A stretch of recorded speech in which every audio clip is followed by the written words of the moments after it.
Pretty much same here. I drink it black most of the time. I used to drink it with a bunch of cream and sugar growing up, but I'm 32 now and I might be becoming an old man. Who knows? I just like my coffee black. I just chug it down. Drop it. Anyway, what is up, guys? I'm here. Hope everybody's been having a good morning, a good afternoon, good night, whatever time it is for you. My name is Space, your intergalactic guide to Starship EVO. And we're chilling on the couch here in the Enduring Destiny, my new ship. This will be for the survival playthrough. But let me give you a little tour around the Enduring Destiny. She's had quite a few changes since I've last seen you. We have an automatic door here. Welcome to the main helm. I have everything all set up here. All the systems are already all in place.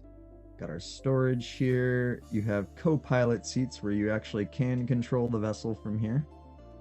The main seat. We have an aiming reticle here, along with the artificial horizon.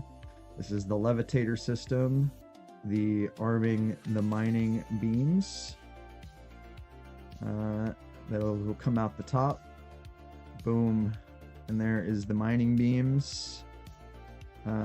We have some weapons on here which are fairly strong. So I have the beams. Those are my shield breaker beams, and that is a connected laser. Turn that off. The mining laser is 1. The mining laser has not been combined yet, but there's the mining laser. And then I have my main weapons, the beam gatling and the long range cannons. The beam gatling is bonkers. I need to make the solar array on this because you can see my power draw is insane still. And then I have the large artillery cannons that fire slow, but they make absolute insane blasts. And then you can kind of see the outside look here. I also have one turret on the back, but I need to put the other turret on. I haven't opened the server yet. Let me open it. I got hyper focused on showing off the weapons. I got sidetracked. Let me read that. Yeah. The green bong. I put the green bong is the one I made the last time you were in the server. I have it actually on both sides. It's just that little copy pasted bong. Let me open the server and then I'll show you some of the AI systems and stuff. Let me change my name real quick to change the lobby name. There he is. Spaces multiplayer lounge. Boom. Alright, you gotta change that name every time that you start a new session because it will change back to your original name. There you go. You will have to change your appearance and name when you get in here because it won't save that stuff. So I need to get an elevator call button at the top. I don't have one, but I mean I can easily just press the airlock lift button there. So we take the airlock lift. I've added a panel here, gravity panel. Our main spawning med bay. Here is most of the systems and my new landing gear systems. I haven't color coded her name. Shows up as Snicer. Yeah, that's my Steam name. Okay, so it's probably just showing your Steam name then. And then look, opening main hatch. Please wait. Welcome back, Captain. Then I have the main hatch. Gravity field automatically turns on, so it keeps it pressurized. Yeah, that's my main Steam name. Whoa, hello there. Jump scared. I just got jump scared by you just joining. Holy. You just appeared right in front of me. Oh my god. Because it doesn't notify when people join the server. They just pop in and then you have a heart attack. But this is what I've been working on, is the landing gear. Trickle in Champions Club. You guys can come on in now. I've almost got the landing gear done. I've been working on the fold timing and all that, and I think I got it down finally. It's finally folding back and forth without problems. You can see it just blends into the hole there. I just need to put this piece back in because I got my piston figured out. I was trying to figure out the pistons before I started stream, and I finally got them sorted. So now I can go ahead and get that, then copy paste this to the other side, and then the front one's gonna have a 3-way piston extension because I need it to be able to hold the weight of the vessel up here in the front. So let me go ahead and activate the switch. I'll show you how the AI systems work. If you look at my logic wall, I named everything. Everything you see colored here is named. You can actually look at it, press F on it, and you can look through this whole list and you can see how all my systems work. It'll make it a lot more understandable. I have labeled everything in this vessel. So everything in the cockpit is labeled. Everything should be really easy to understand for anyone that's like clueless. Because I notice a lot of players don't seem to name everything with the tag tool. They just leave it as is, and it's like it makes it a confusing mess trying to figure out the systems a lot of times. But yeah, that should make things a lot easier to sort out in your head. If you ever want to make your own AI stuff, it's actually really easy to do. Just use the warning messages in tandem with the logic. Gotta turn on my no clip again. Yeah, it was amazing when I figured out how easy the AI systems are to do. I mean, it works just like the tech stuff. Yeah, separate anything in the racks. Yeah, well, that's why I have it color coded. All systems are color coded in different ways to make it all make sense. Well, it makes sense to me, but everything is named to make sense for everyone else. Okay, so I think the landing gear is pretty much done. I'm ready to like copy paste this. I just need to get my final angle, because right here you can kind of see it's not quite a perfect angle. It needs to be like 1 degree different. And I think I'm gonna change it on the pole. Let's make this 77 and check what it's gonna do. I need to name all the landing gear stuff too. Alright, so the piston comes in first. Boom. And then it's going to all come back in. Oh, I need to change this to an inverse. I made it a square. And then it's going to come up slowly. Folds. It waits for that last fold so it connects in. Alright, and now let's bring it back out. Folds down first. Lets the foot out. Comes down. Nice and gentle.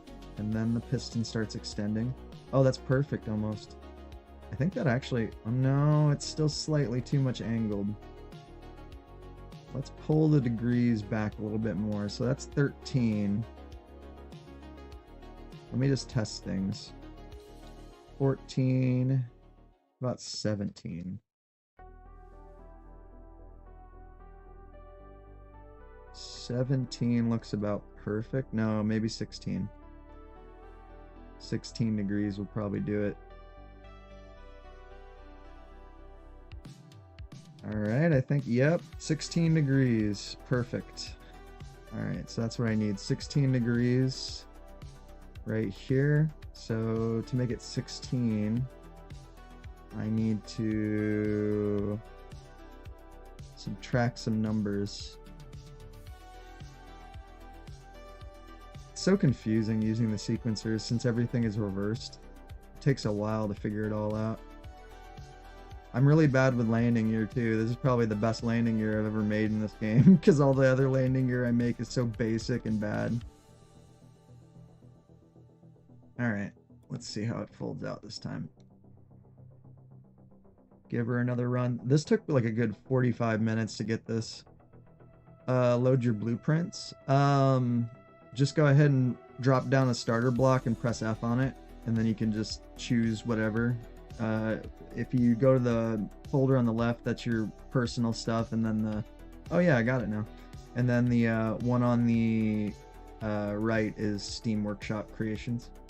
Alright, so now I just need to grab this with the copy-paste tool, and if you want, you can go ahead and copy-paste this also. You can save this if you wanted to use this landing gear here for anything in the future. You're welcome to copy-paste anything off my vessels and take them for future use. Because if you take anything at the bottom of the rotor, like if you just copy this hinge, you will take the entire landing gear and you can export it, save it as a prefab, and then all you have to do is hit tab, go down to this bottom one, prefabs, and anything you save will be listed here. You can just spawn it immediately. Like I have the giant wing right here, and I can add this prefab to my bar, and now I can spawn that wing. That wing that's on the other vessel. Look at this. I could literally just pop this on. That's why I love prefabs, because look at that. I could just do that. If I wanted to, I literally could just throw those wings from that vessel onto this vessel, just simply by a single click. It's just simple as that. It's so sweet. I like the prefabs. And the prefabs just go on your hotbar. There's like an item. Ta-da! It's cool. So yeah, you can just prefab it if you want to take that landing gear. Welcome to it. Anybody that wants to join up on the multiplayer lobby, welcome to it. I'm gonna go ahead and save this again, so I have the most current save. I'll upload this ship to the workshop too when it's done, because this is gonna be a nice survival ship. I gotta find out the resource cost, but I need my, oh, I'm not even in my tools. I need my copy paste tool. Boom. Go ahead and get rid of that. And you hold right click to delete whatever the last thing your copy paste tool did. But yeah, you just get that hinge, and since you have the hinge, now you can put the landing gear wherever you want. And if you have mirroring on, it's going to put it in both places. So also, if you want to have something be in the exact same point, I suggest having a reference block. So turn mirroring on your middle, and then put blocks right next to where the hinge should be, and then you'll know that it's going to be in the exact same spot. Because for something like this landing gear, I need it to be in the same spot, or else the holes won't line up and it won't fold in right. It's very important. The front lasers on the ship, the Star Crash ship, how do they work? Look further, and there's some weird setup inside. Couldn't figure it out. Are you talking about the hammerhead? Here, you can look at it. I actually have the hammerhead. I downloaded it from the workshop, the real hammerhead, because all the ships that are like crash ships are actually real ships in the game. One sec. Let me spawn the hammerhead. Or razor face, I guess it's called. I keep calling it a hammerhead. So razor face, I could just look it up. Razor, there it is. It's gonna probably spawn, there it is. Oh god, I'm gonna have to move it. Oh lord, it's weighing my ship down. Get out of here. Go over here. This one you can actually fly. Alright, there you go. That's the starter ship. That's the one that everybody spawns with at the very start of their survival playthroughs. Good old razor face. Alright. Back to getting this landing gear. Okay. So what I'm going to do is have the little reference blocks around where it needs to be. I'm just going to put a square right here, and you just know that the hinge needs to go inside that hole. So whatever offsetting I got to do with the copy paste tool, we'll get that done to get it sitting in that hole. Alright, there you go.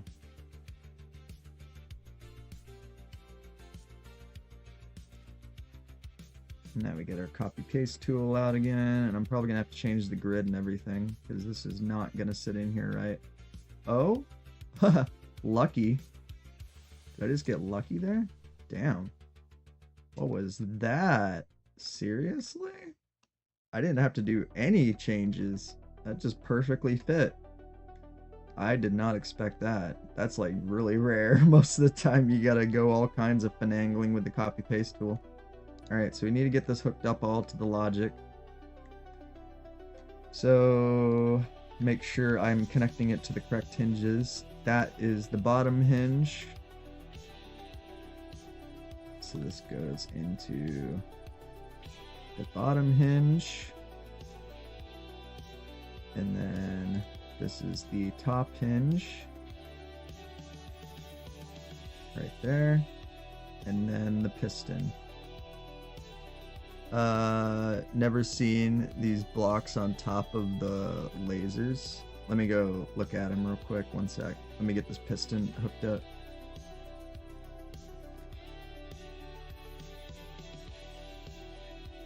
Which ones are you talking about? These ones? Ah, those are hover pods.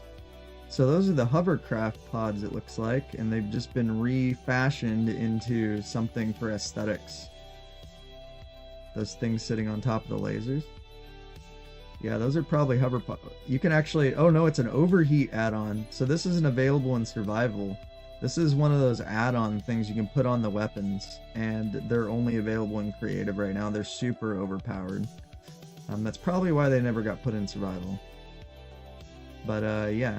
Those are the add-ons. If you hold down your middle mouse wheel on any item in the game, you get a wheel and you can copy the paint, the material, or the actual item, and in creative mode it will actually give you the item. So if you don't have something on your toolbar, for example, I wanted this button, all I have to do is grab that and it will put the switch onto my toolbar and give me the switch. But it will replace whatever you're moused over. Oh, I realized I never colored the landing gear before I copy-pasted it. Well, it's fine. I'll just color both of them separately. They're going to be pretty basic. Okay. So I think these are all wired up. Let me go ahead and hit the switch and see if both landing gear work correctly. Moment of truth, baby. Oh, they're working. It's working. Please fold in, baby. Please fold in. You got this. I believe in you. I believe in you. Yes! Woo! Success. Whoa, Razorface just disappeared. That was interesting. Alright, so I'm just going to get this bottom layer painted first, because we know this is going to blend with the whole. Landing gear in the back is done. Hell yeah, that is... feels good, man. Now I just need to get the front gear, and this ship is pretty much almost complete. I mean, it just needs really decorations and decals, but it is a fully functional ship at this point.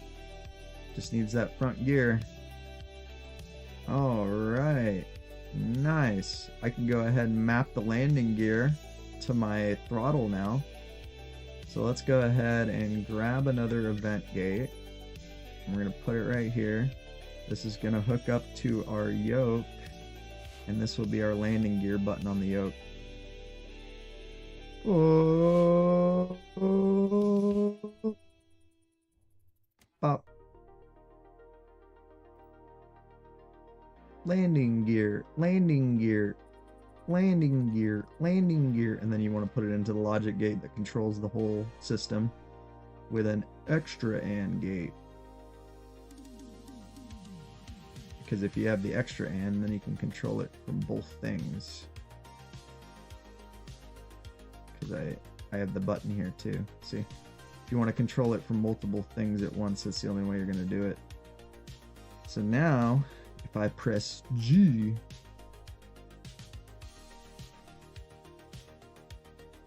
if I press G while controlling the ship, the landing gear should work now. Oh, the landing gear. Let's see.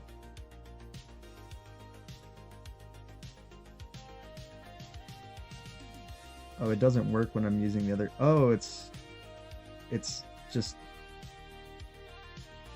I have to hold it. Interesting. I gotta map it to a switch. Duh. So that's the weird thing about it. If you map the landing gear directly, it doesn't seem to work. It's just going to be something where you have to hold it down. So what we need to do is instead connecting it directly to that, we connect it to a switch.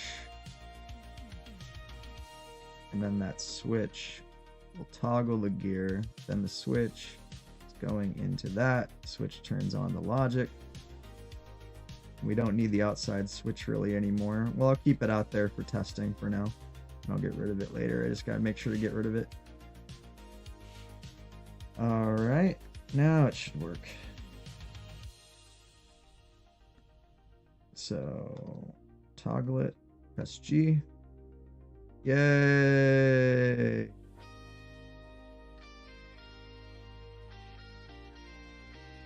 The little feetsies. I like those little extending piston bits. Gives some nice little weight distribution on the back. Now I notice my hangar door is tilted too much because look at that. The hangar door is lower than the gear. It's good I looked at it from this angle. So we need to lower the angle on the gear door just a little bit. But I think she's sitting pretty nicely. This is a good amount off the ground. Okay. Let the gear go ahead and head its way back up. Yay, it folded. Alright. Let's go ahead. Oh, actually, I need to unfold it anyway because I gotta paint it.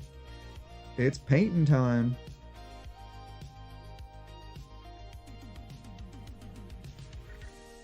Let's just give it a base coat.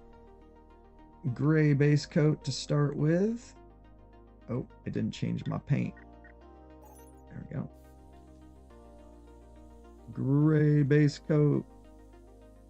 You can just cover every square inch with gray initially, and then we'll just go from there, because that's always the easiest way to go.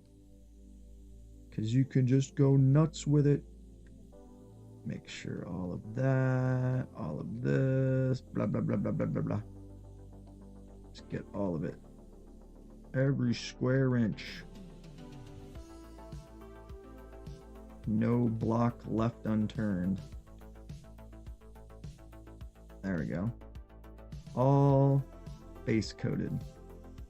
I like to base coat a lot of my designs before I actually go wild with the painting. Or decals and stuff. I'll probably put some decals on this gear. It'll probably make it look nice. I gotta put decals all over the ship. Because it's like a Lego build. Like, what makes a Lego build pop at the end? You gotta add the decals. That always makes it. Same with like a mobile suit. You're doing like a Gunpla. You're doing a Gundam. And it's like when you add the decals, boom, it goes next level. It just adds that extra flair. Because that's just something you'll notice with a lot of people's vessels. Like, here, let me spawn in a cool vessel for you to look at. This is one I was actually looking around earlier. And I really like this vessel. I think you'll like this. This is cool. One of the pretty popular Discord users made this. If it'll load. Come on, blueprints, load. There we go. It's good old Hyperion. Whoa! I'm inside of it. Have fun with that guy. The Hyperion, I was having fun looking around in there. It's a fun ship. There we go. The landing gear was kind of going through the floor. Oh god, let's not do that. There we go. Just let the Hyperion chill there. It's a very cool ship. Alright.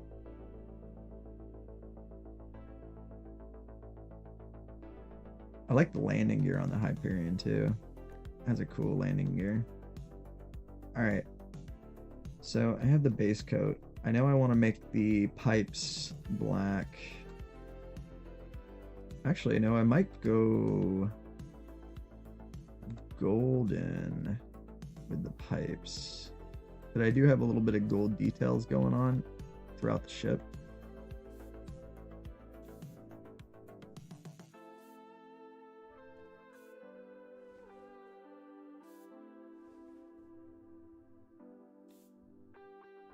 Okay, then I think we're gonna go with a silvering on this top line.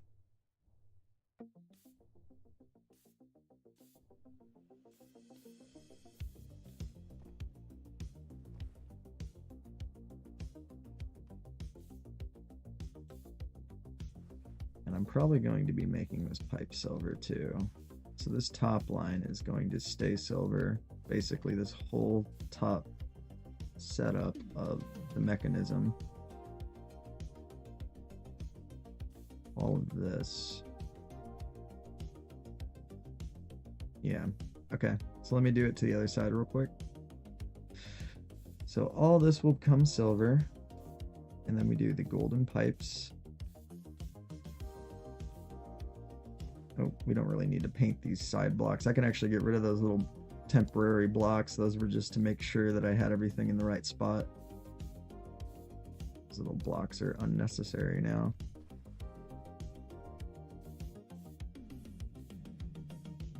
Alright, yeah, let me get rid of those. Be gone, mounting block.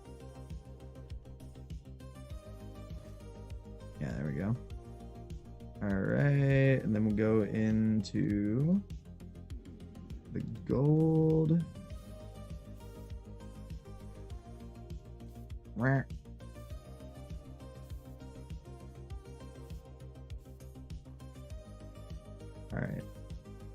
And then right here, I think we're gonna go the black top.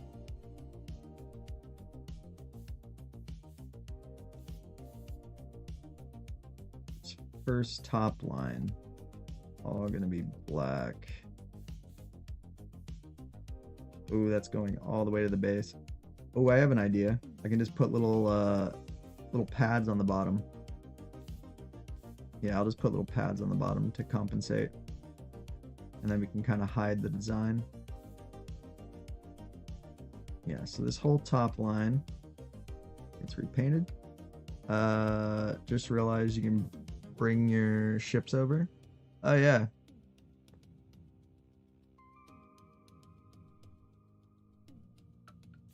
Oh, you got something made? Where is it? Where it be? Where are you? Are you in the lobby right now? Yeah, you are. Where you be? I don't see you. Unless you're in the Hyperion right now. Oh. I have a few things surrounding me, but I don't know. You'll pop up, I'm sure. Let's see. So let me get the black line on the top too. Oh, didn't get that last one. All right. And then we'll go ahead and get that. I think maybe this whole top line, like going all the way over, and then that's where they will end.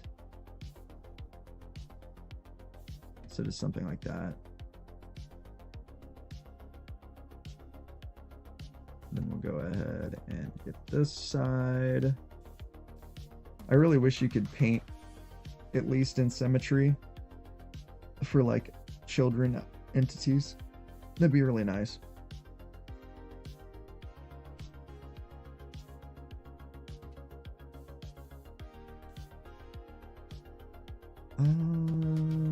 I think I'd have to paint that one too. And I gotta make sure these are matching.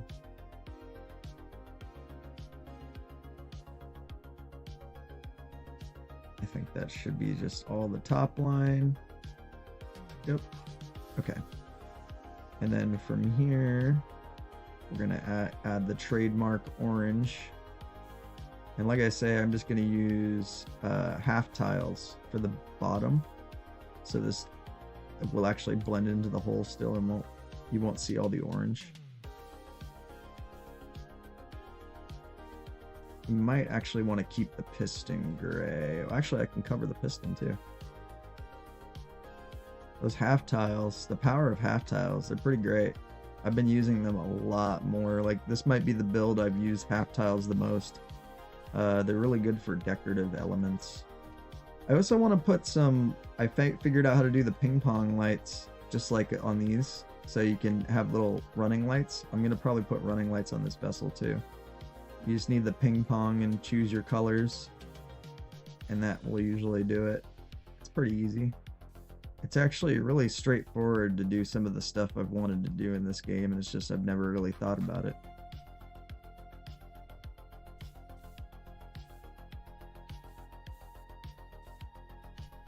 Let's go ahead and paint all this up.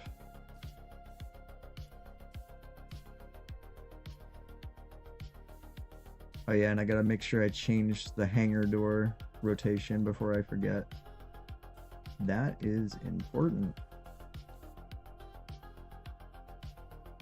Hangar door rotation, what is it at? 35? So we gotta go probably 30. My hangar door control is, see, this is why it's good I labeled everything. Hangar door hinge. So instead, go 120. Let's actuate it. Uh-oh. I accidentally repainted some of these.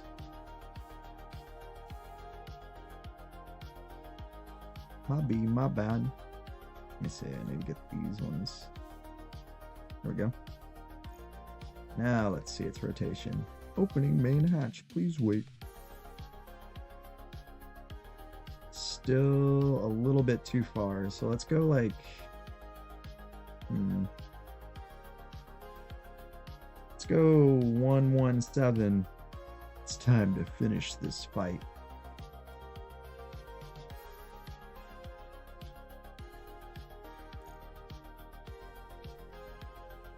Alright, let's see how that looks. Let's see if good old John Halo is the magic number.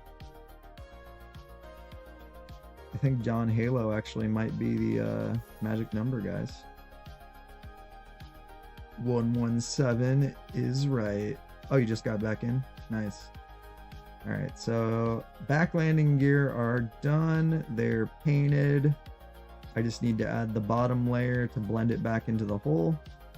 But other than that, oh, I accidentally just saved as a new entity here. Let me not do that. I didn't build on this yet. There we go.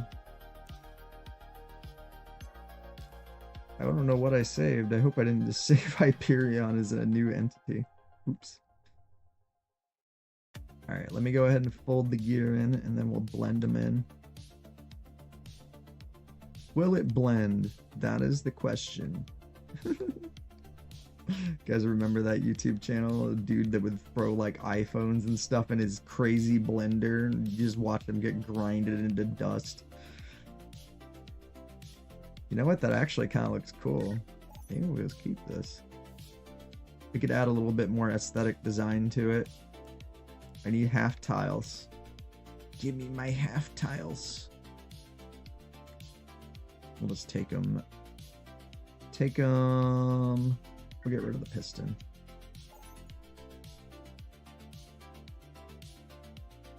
Alright, let me just get this landing gear blended, and I'll check out what you've been working on if you spawn it in.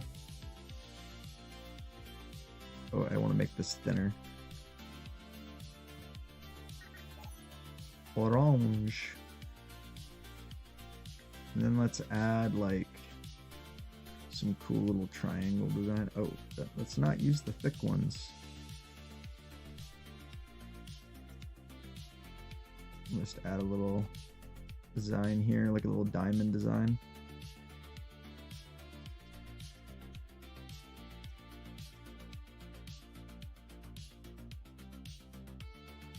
So yeah, that is 5110. 5110. Okay, let's make sure we get that.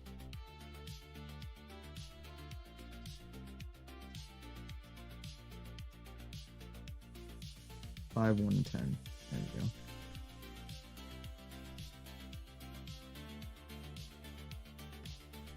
Boom. Get some of the flat blocks in.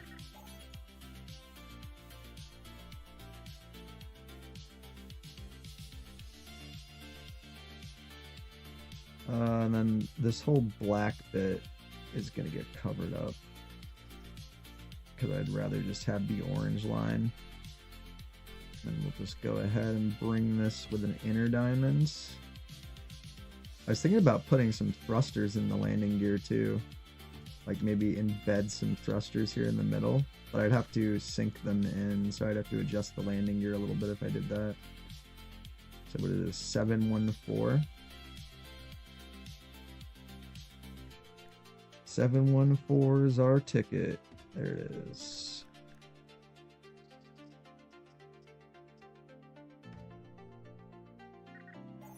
Oh, I didn't add the layer right here. Boom. There we go. Cool. And if I wanted to, I could enhance this even further. And this is to go further and beyond.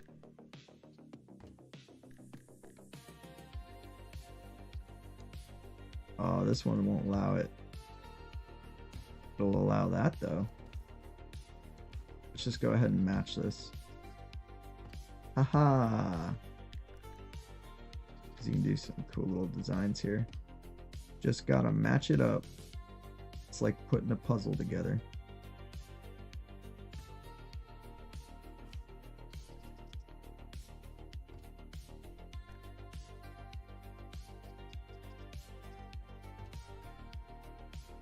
All right.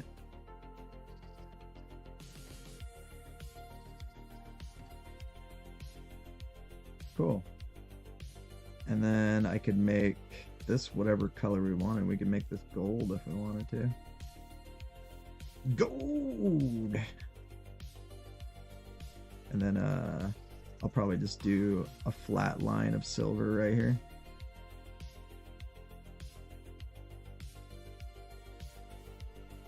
Boom. Cool.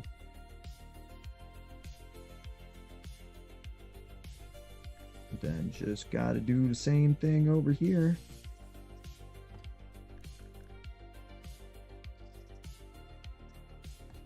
I'm becoming slowly addicted to using half tiles. I'm probably going to use them a lot on that racing hovercraft we make. They're also nice and lightweight. Oh, let's make this identical to the other side.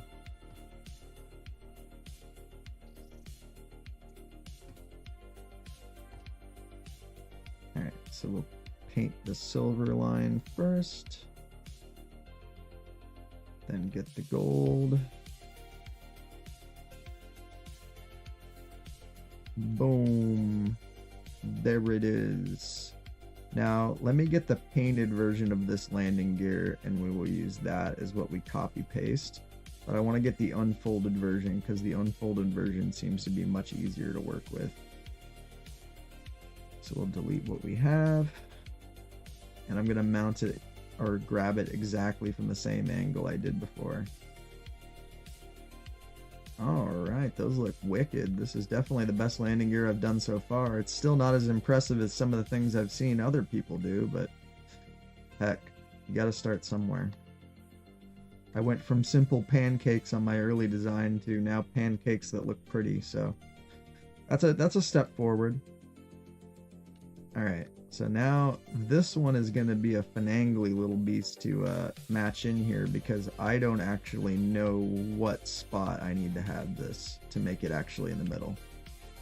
So we're going to have to do a little bit of testing with this one. You know what, now I think about it, maybe getting it folded might be better so we can measure it correctly. The other sides was easy on the back. But doing this front one, I don't know the diameter of this hole exactly. I don't even know if it's matching, which let me check if it's matching right now. Oh god, I was too late. Damn it, let's unfold that. I was too late. I need to measure this before I even do anything.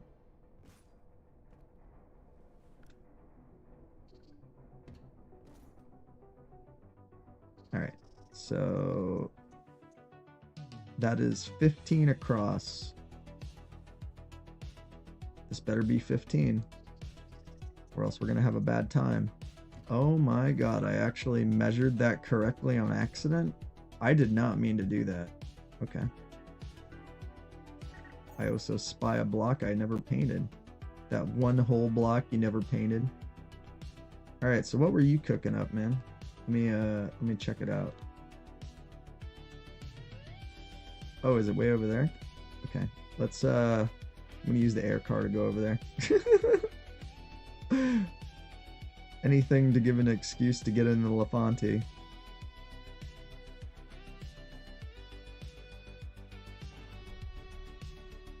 Skr skr.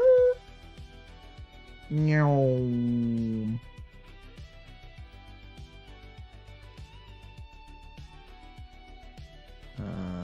Left door.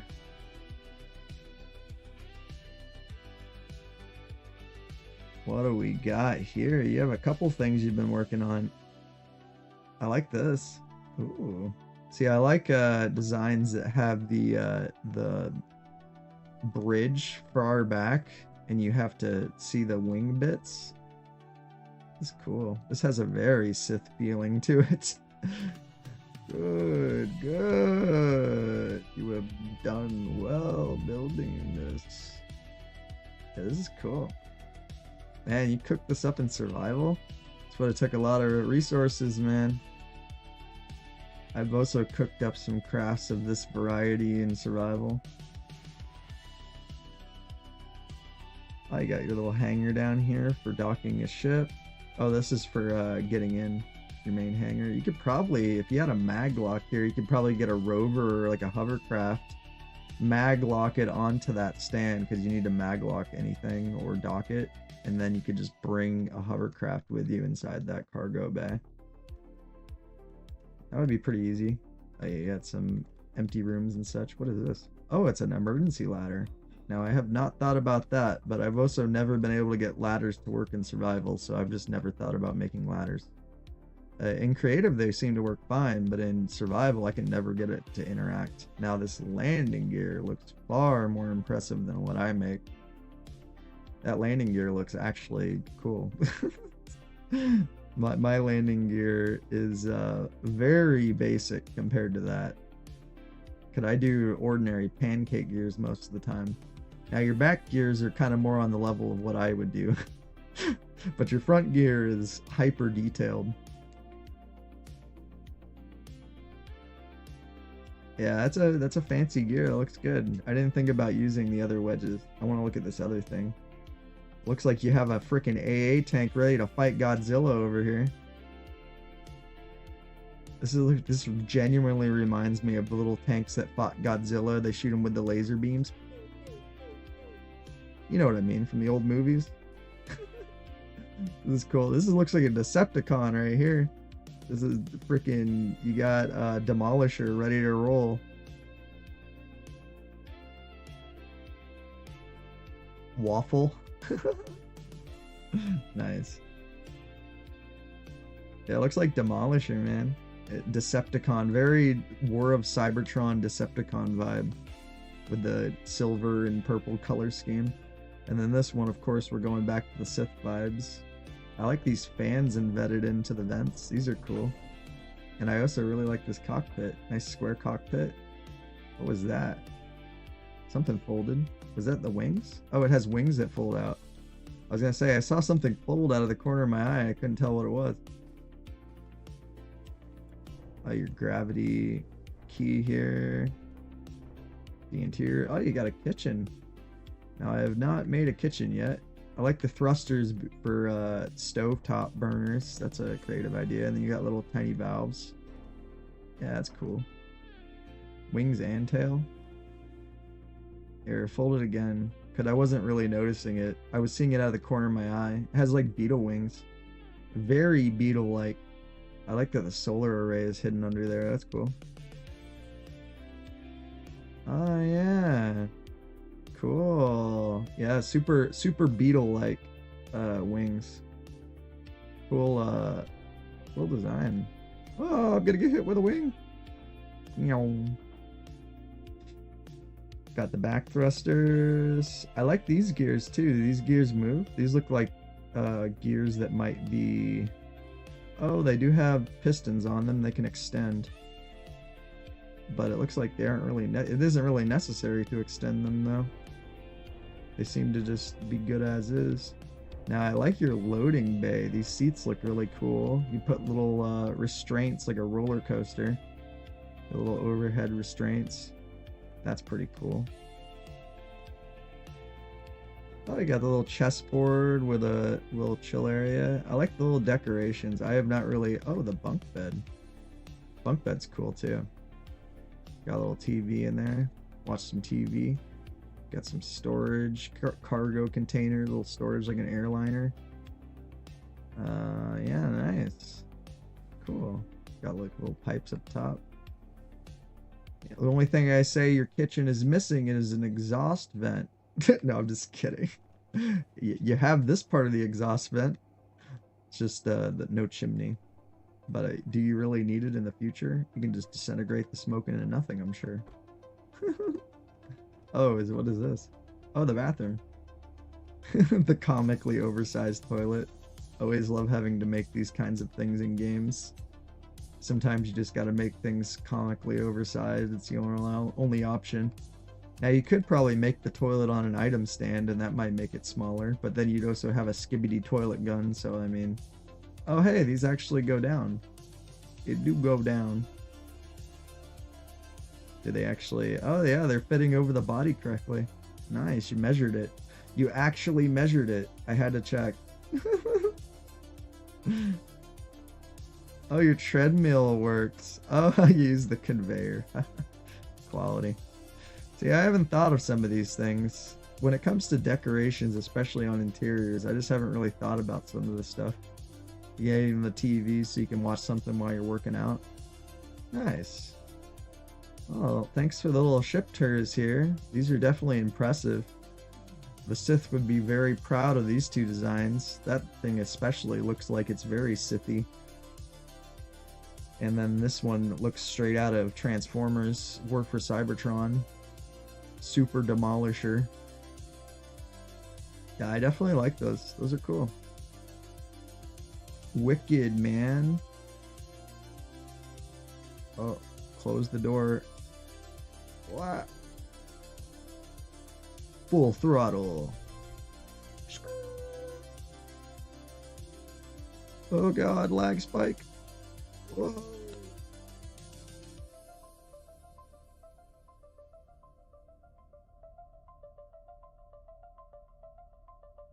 I freaking love the LaFontaine air car. This thing is awesome.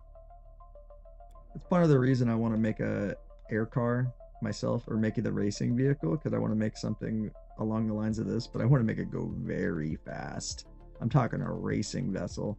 And I probably will have a flight and a hover mode in it, so we can use both. But mainly it's going to be focused on being a hovercraft. Oh, what happened to my gear? The gear! It had a failed fold.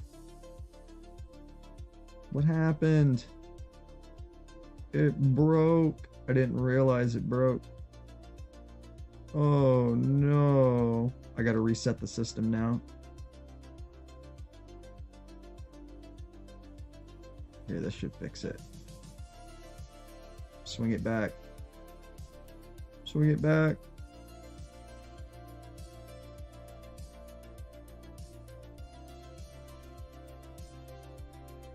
Oh no.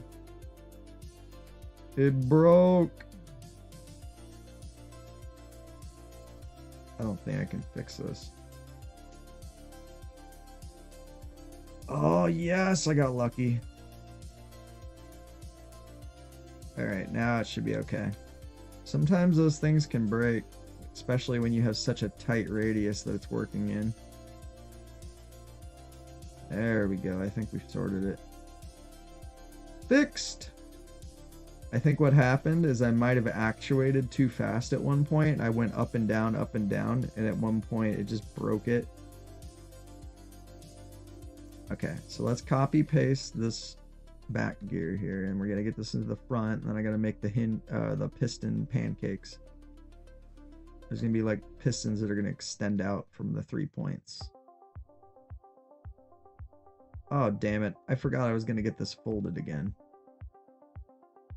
If I put it exactly in the middle point, we should be okay?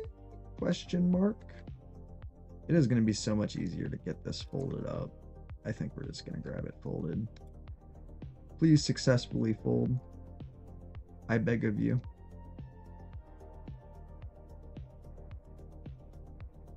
Come on, baby. I believe. I believe. Yes! Alright. Back to getting this. Make sure that it is the pole hinge. Yep.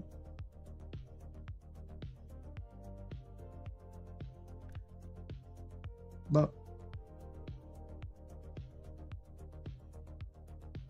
Alright, so I just need to jam this into the hole where it fits without phasing.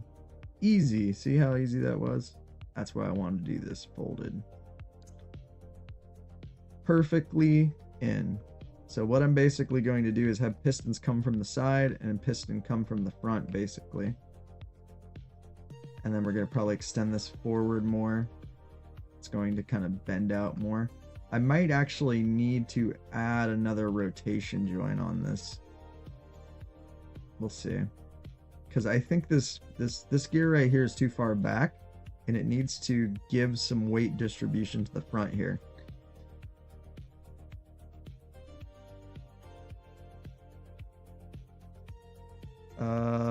Measuring blocks.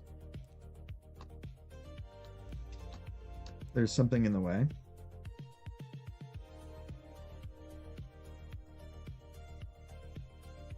Here, let me unfold these.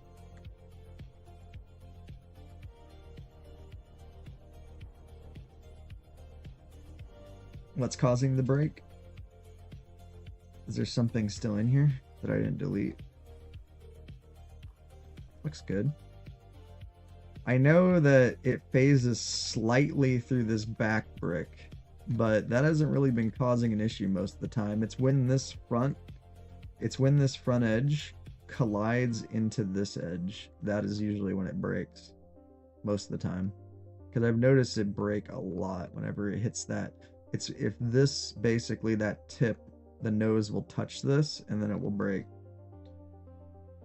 It'll basically just stop in place. Let me get the front one wired up and we'll see where it sits and we'll see how the vessel sits. If it doesn't flip forward, we might keep the gear as is, but we'll probably still have the pistons come out the sides to give more sideways support. Kind of see where we go with it.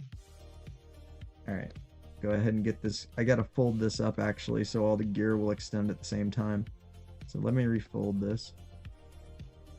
Please fold correctly, baby. So you're going to see where it phases in. It phases in at this back corner. You'll see at that edge. Right there. That point. But it doesn't matter because it's connected to a piston and that means it can go through. Which is kind of interesting how that works. But I might adjust it. I might take this and redesign this back edge, bring this inverse pyramid back a little bit, and then have another door that will swing out to give it more room to come out. So I think that's what I'm going to end up doing. It's just I'm going to do that later on. I don't want to worry about it right now. So let me get this wired up. Confirm this goes to, yeah, bottom hinge. Okay. The bottom hinge.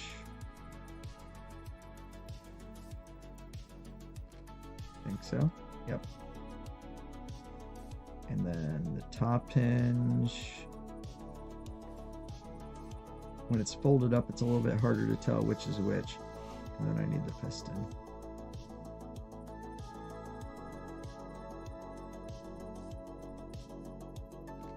All right, let's see if it works. Yeah, it's coming out.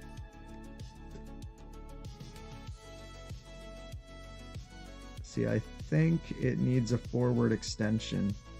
I just feel like too much of the weight is in the back. It needs a piston system for the front. going forward and giving some weight here, because I know when I drop this, the thing is going to go nose heavy and full forward. All the weight is in the back here, so maybe we'll get lucky. Let me just see how it sits. I think this is going to look a little bit goofy when it sits on the ground.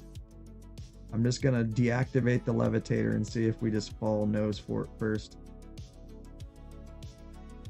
Oh my god, it's balanced. Wait, did it go nose first? It did go nose first. Maybe? It did. Yeah, it went nose first. Damn it! Okay. So I think the front gear...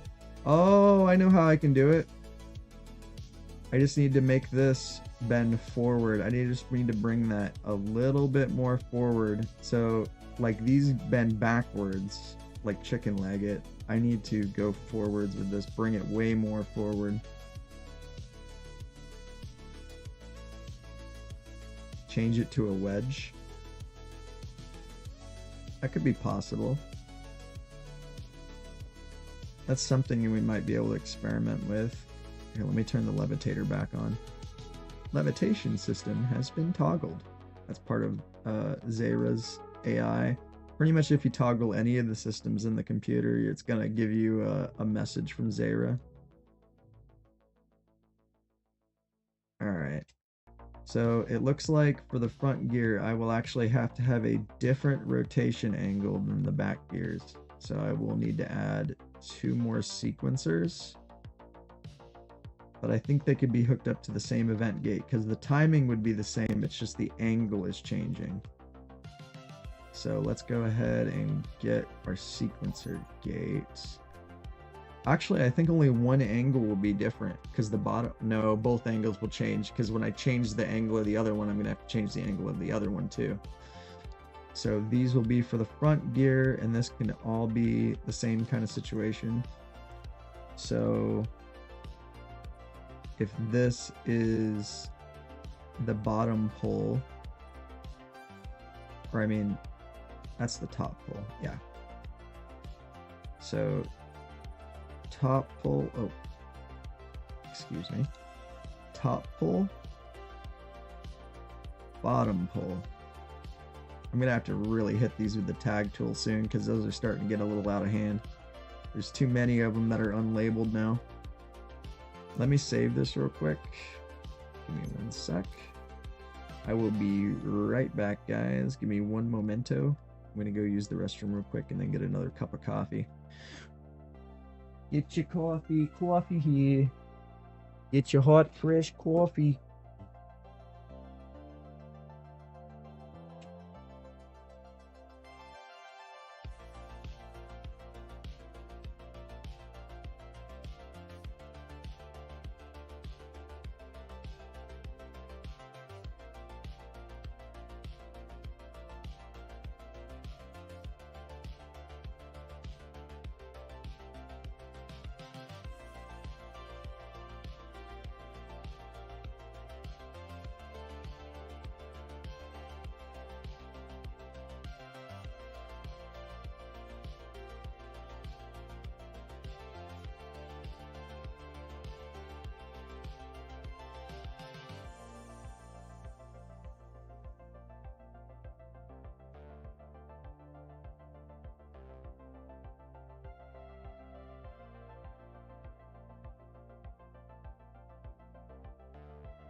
Yeah, that's what I will be doing. Is I'm gonna have it extend forward instead of back. I'm actually going to adjust those rotor values right now. I just need to find the point. So we're gonna start with minus 25. Whoa, not that much, not that much. Oh God, bring it back, bring it back.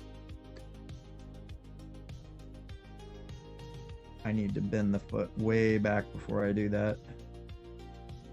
Minus 25. Minus 25. The piston's probably going to go through a little bit more. Minus 35. Oh God. Minus 36. No.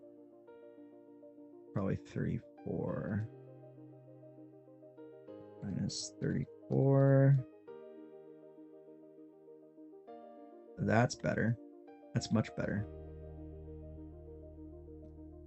So our values are minus 35, minus 34.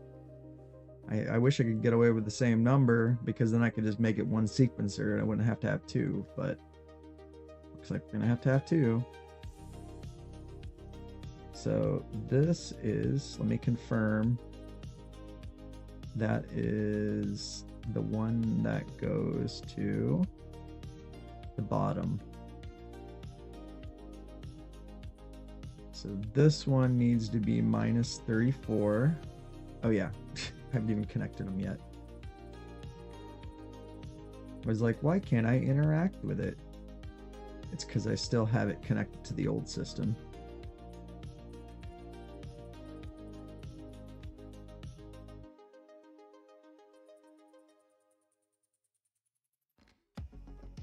The piston will be the exact same, so the piston does not have to change. All right, so that is the bottom. And this will be...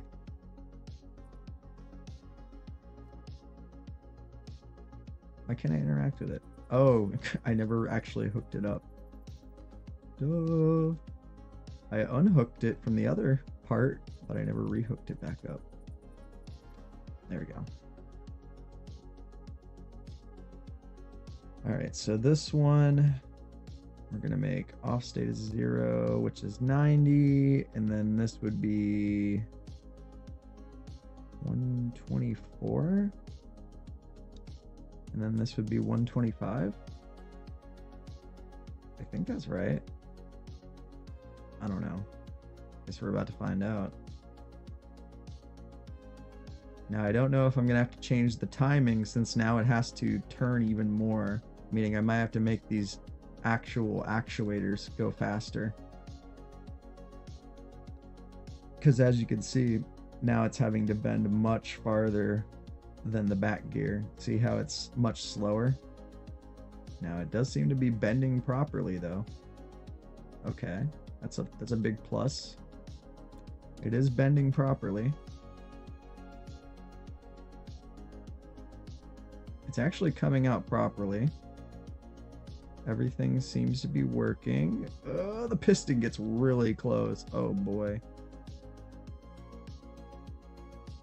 Okay. That works. This front gear is definitely, it might need to adjust its speed just slightly, because as you can see, the other ones are already going up and this one's still trying to bend up. But it is successfully going in and out properly. Okay, now I just need to expand it sideways.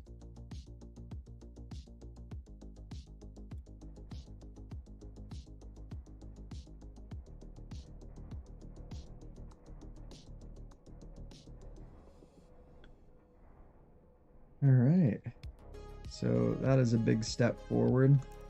Go ahead and save that.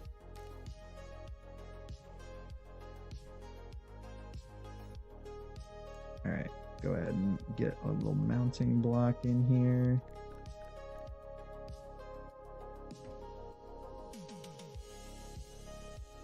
Might have been easier to stretch it while it's up because I don't actually know how many I can go out.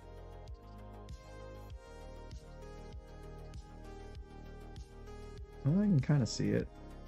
Looks like 5.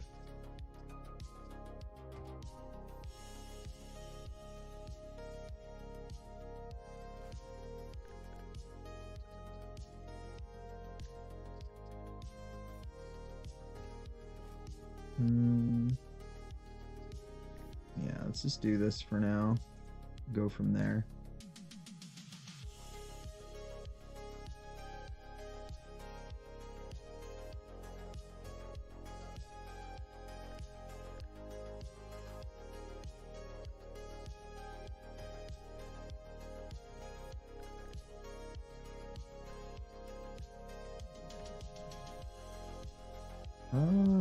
Might change that part of the foot. We'll see. It looks a little off.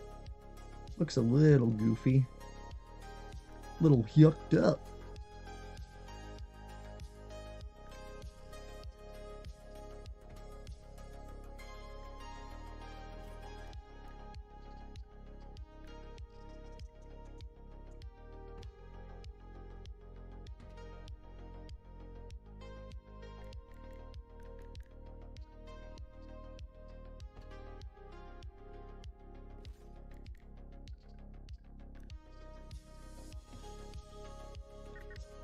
I will need to add the paneling design on the bottom too because it's going to show that orange off. Actually, no, maybe we want that because actually orange was the proper thing for the edge. Let's see if 5 was the magic number. I literally just guessed with that. So we'll see. Let's hope for the best.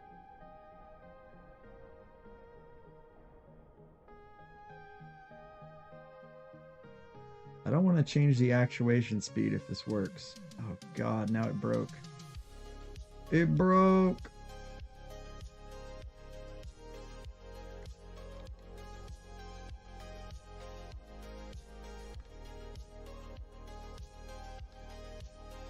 Bring it back, bring it back, bring it back! No, no, no, no! And bring it forward. That's the only way to fix it, is you have to basically do it midway. Okay. I really need to change the actuation speed of this. I think the speed's gonna need to go up some. Here we go, finagling the gear. I knew it would end up being like this, where we're gonna have to finagle the timing of this front gear. We'll see. Hopefully I didn't add too much speed to it just now. That is definitely faster. Oh god, it's too fast. It's too fast. It's too fast. Ah! Way too fast.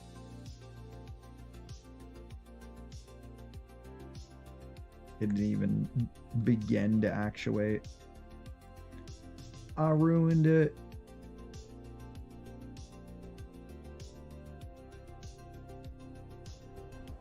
Oh, I think I know our issue. Possibly.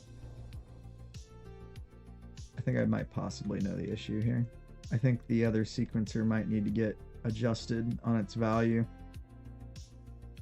My dang gear. Alright, flip it forward, flip it forward, flip it forward. Come on, no, no, no, no, no. There we go. You have to basically go midway and then reverse it. Alright, so let me see what the default is for these sequencers. 0, 0, 0. Okay, so they all start at 0, and that's what I have this at. It's really all about timing then. I might end up having to put the front gear on its own event gates and have it on different positions of the rotor. Like I say, this is going to be all about timing adjustments now, so this actually works properly. I need you to fold. Fold. Faster. Faster. Faster. You're not fast. You're not folding fast enough, buddy. And that is why it's breaking. It's not folding nearly fast enough.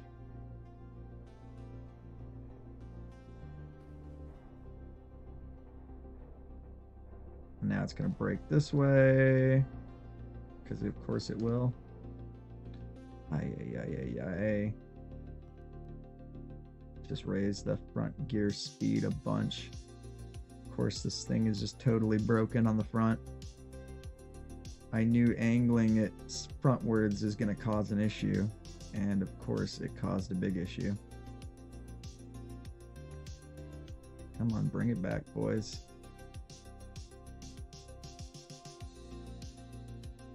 Oh, now it really broke. Now the back gear broke. Oh, brother.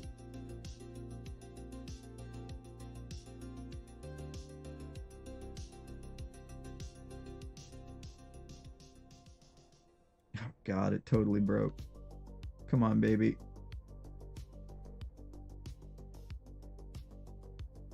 I have totally broken the gear now. All three are broken. Come on.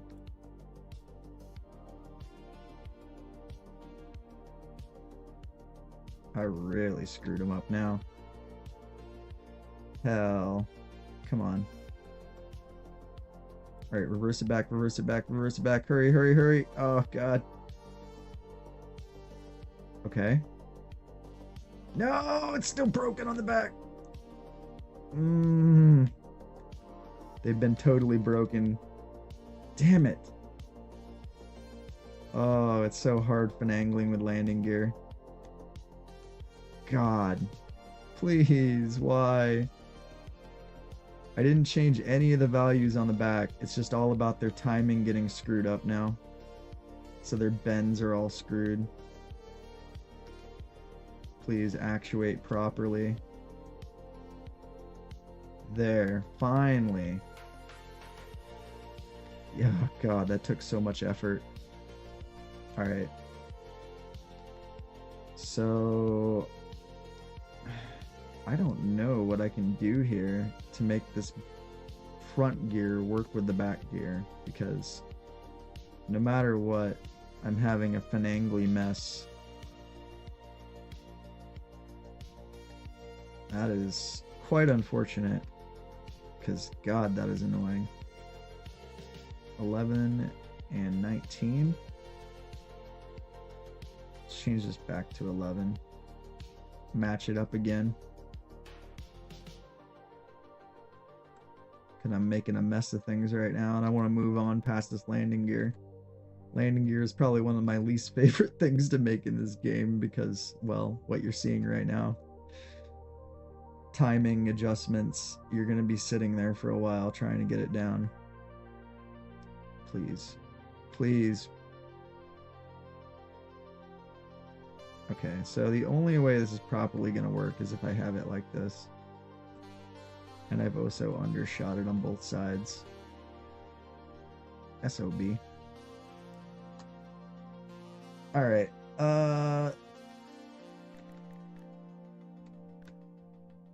front gear, you ended up posing way more issues than I thought you would.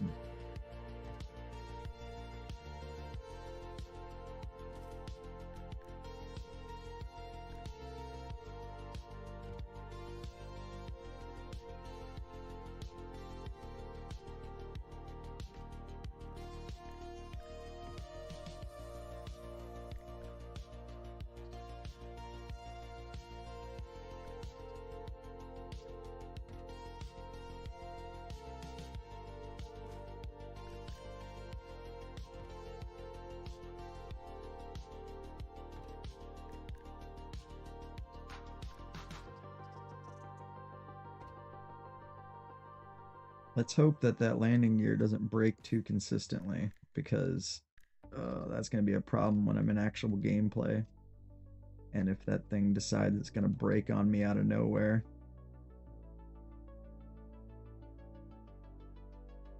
I was going to change these to inverses.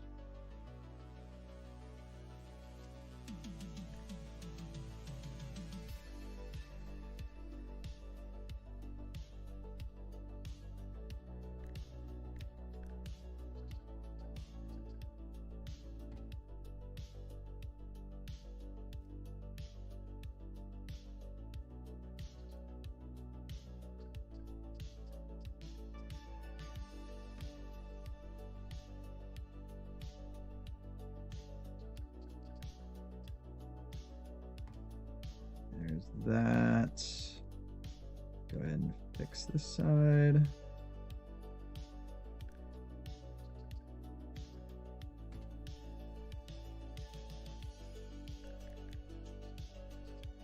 Almost there.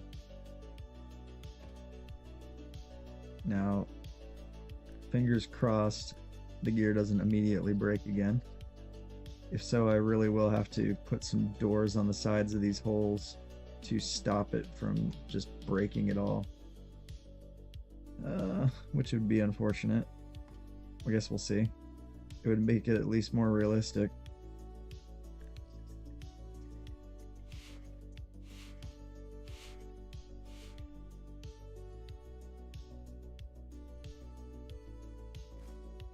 Alright. There's that. Now luckily, since this is the front gear, I don't have to do this 2 times. So that's a big plus.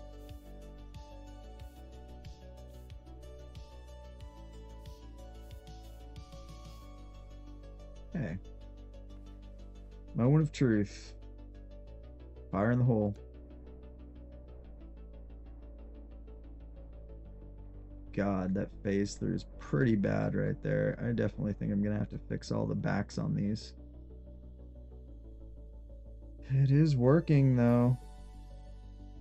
It successfully made it to its values. Alright, let's get in the cockpit, see how she sits, and see if it still tilts onto its nose. I don't know if I have the weight balancing enough into the front, but we'll see.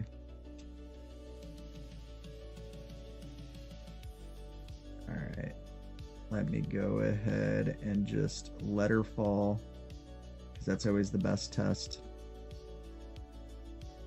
Alright, landing gear, exit craft, and drop it. Drop test. There she is.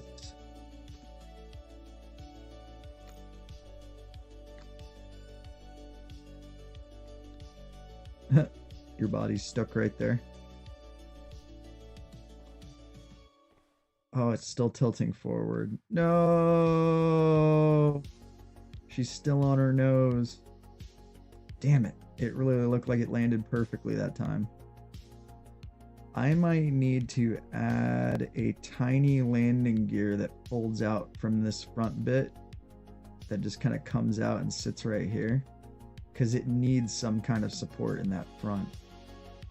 It has so much support in the middle, but the support right here just isn't going far enough forward. And that is really, I think, the only way I'm going to solve this problem. So it basically just needs like a little thing that folds out in the front. Alright. Make sure the levitator's off. Let me see if I can get this thing to sit properly at all. I'm just going to do a couple drop tests with it. And also, let me see if the hangar door could be causing issues. So I'm going to close the hangar door, because it might be colliding with the system. Drop test 2. Oh god. Oh god. That was a little aggressive. Hey, it might have been... I don't know if it was the hangar door or not.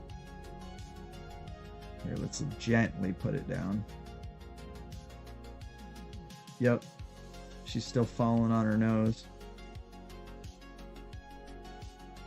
Alright, yeah, I need to get some kind of weight in the front. I need to get either a huge amount of weight in the back to balance this, or I just need to get a little leg here. But I think just a little front leg that folds out would be the best choice. Just like a little folding arm leg. It just needs a little bit of support in this front. And if it has that, I think we'll be golden. Alright, so honestly I'm just probably going to do this as a pretty simple peg leg design. It is literally just going to be a simple support leg for the front. Nothing crazy. Let me change that rotational value to make sure I have it correct. All right. I have it backwards. Okay.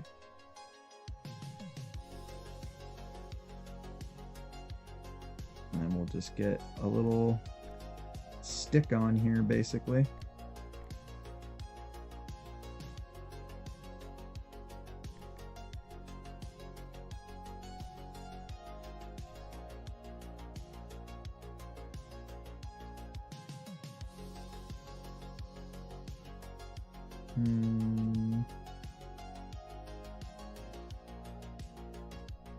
Let's do it like this.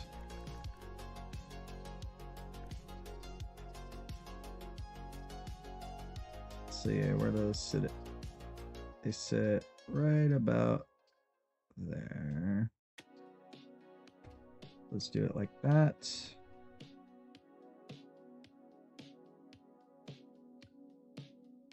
Add that and that. Okay. And put it at a 15-degree value, about 35. 45? 45-degree value seems pretty nice. All it needs really is just that, just a little leg right there.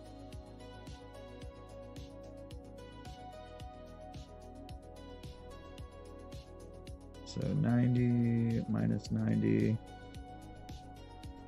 And then it should just sit nicely on the body there. Yeah, that's cool. It's very simple, but I mean, it's really all that's needed is just a little peg leg here. And this doesn't even, oh, this will need its own value. Never mind. I was gonna say, this doesn't even need its own sequencer. But yes, it does. It can be combined in with one of those event gates though. So we can go ahead and just take whatever event gate I'd like. Probably one of the very first event gates. We'll take this one. Throw that on there. And your default is going to be 180 when off. And then when on, it'll be like 65, I believe. All right, moment of truth. Oh wait, let me get it into its spot because right now it's folded up. 35. There we go. Maybe actually like 37 would be better. Or 40? Let's see a 40-degree angle. 45 or maybe a 50. You know what, actually a 50 might be perfect.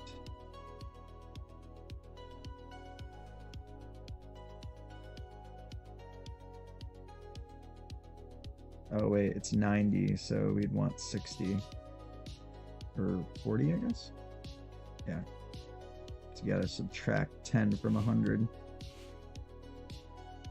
All right, let's test it. Will it work?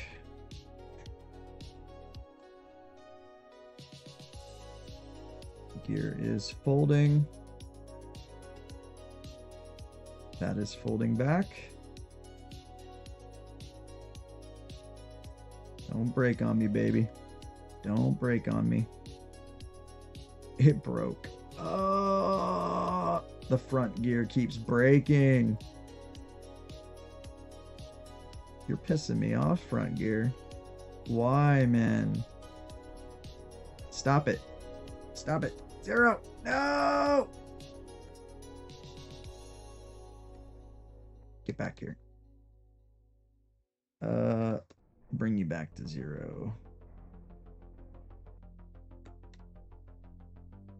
Bring it to 35.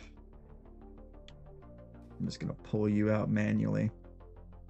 You're causing so many problems, front gear. You're about to get redesigned.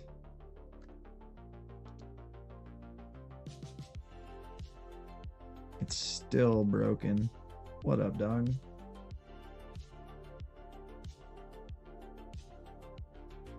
God, this front gear is about to get nuked from orbit. I'm not even kidding. I hate it. I'm almost willing to just put it back to the back bend like it was before. I think I'm actually going to do that because it's infuriating how it's going right now. I'm just going to revert that to the back bend because it's going to have enough weight now in the front where we won't need this front bend anymore. I don't like it. Trying to adapt to that time change is not fun. Alright, so let's go ahead and rewire this exactly like the front or the back. Because you have become a little bit of misery right now, buddy. I don't like you. I don't like you. He doesn't like you either.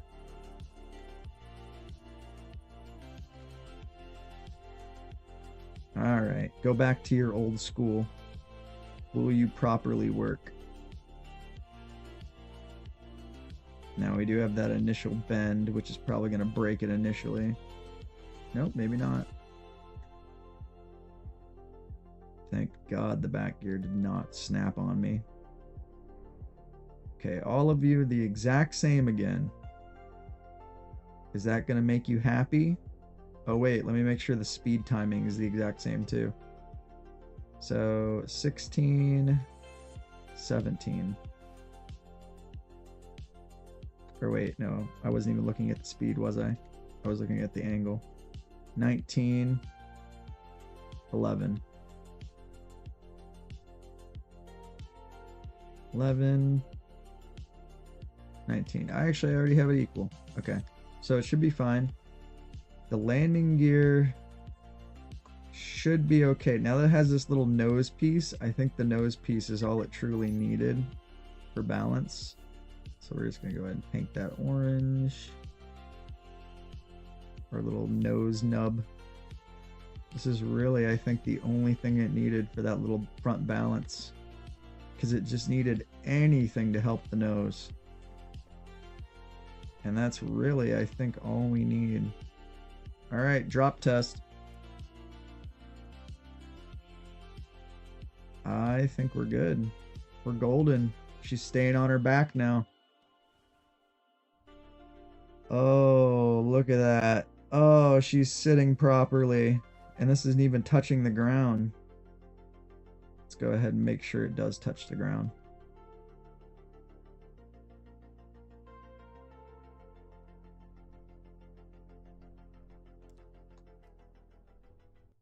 I'm actually kind of glad this isn't touching the ground because that means I can have way more run up on it.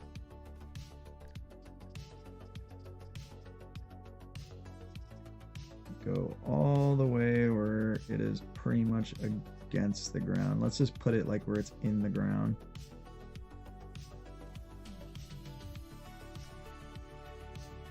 And then we'll bring that block line forward some. And then just get this panel on the bottom. There. Now we just need to do another drop test on it.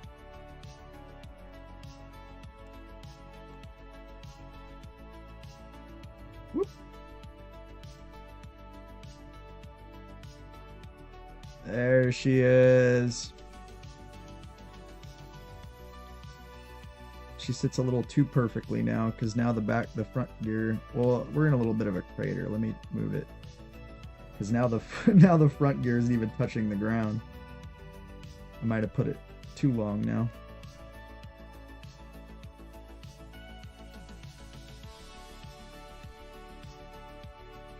Okay, let me change the angle of it a little bit. Let's give it a 60-degree angle. That's better. Let's try to get it where it's flat-footed right there. So how about a 75? Oh, that's too much. 70? 70's nice. 70's like perfect. Alright, I think we're done with the landing gear. She's almost ready to go get decals now. She just needs to get critified. with decals, the final step, and that should be pretty much a finished ship. That, and I need to rename and color all these. So you're gonna go to 75, so that means 25. All right, actuation test. Oh wait, we should probably levitate it first. Levitation system has been toggled. Alright. Actuate the gear. I'm gonna get rid of this emergency gear button here soon.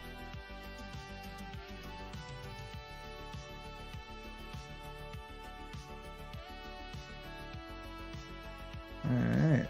Everything seems to be sitting nicely. The gear is not breaking. Looking good. Bring it back. I'm going to make this slower. Give it more visual interest. Okay. Turn off the levitator. Out of control. Let's see. I think that's pretty good. I can't even really zoom my camera out enough. She's golden. Look at that, guys. Almost done. She's almost done. She just needs her decals. Well, that and probably a second turret. I only have one turret. Unless I want to just have one turret. You know what? Maybe we'll just have one turret and I'm just going to center it off here in the middle. That might actually make more sense. Because I don't think I want to have two giant turrets hanging off the back here.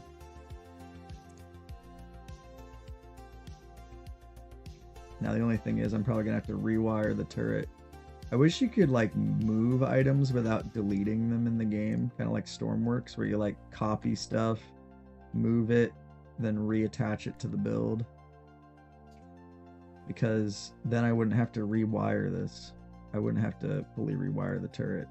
But in this situation I will have to rewire the turret. But I'll have to delete the original. Alright. Let's make sure mirroring is off because we do not want the turrets to stack on each other. Ew, I don't like that entity grid. You get off that 0.5 meters right now. Alright, let's get it where it's just hanging off the edge because that's its resting point.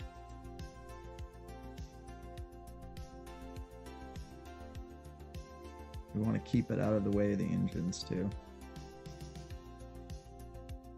Ew, it looks like I can't get the offsetting perfect. We're gonna have to offset her a little bit. Oh, wrong way.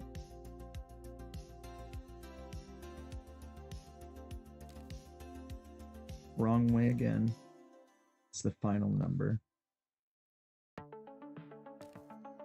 There she is. Almost. We need to go 2, I think. There she is. Perfectly in the middle.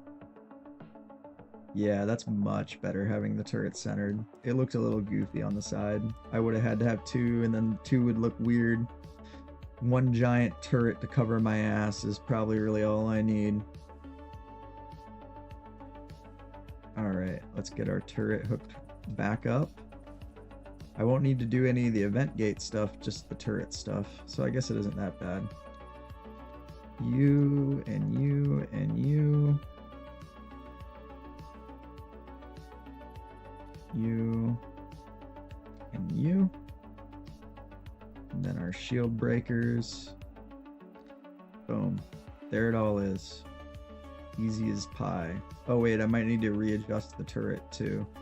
It needs its ring refixed again.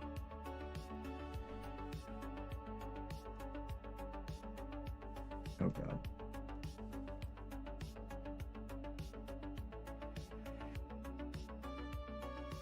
So we don't want it to shoot anything in the ship. So we want this mainly be right about there. And honestly, the ring can stay like that. Oh god. I just need to spin it around.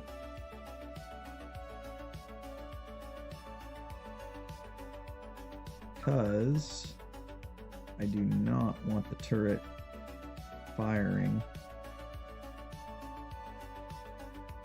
over here. I want to basically not let it fire on this side. Because I don't want it to go shooting into my freaking warp drives. So we're going to stop it like right there. So those are its limits. And then it stays right here. Oh god.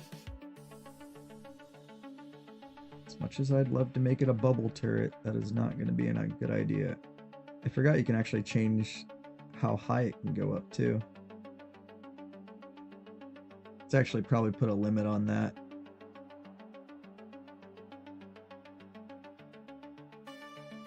Alright, that should be a pretty good cone radius.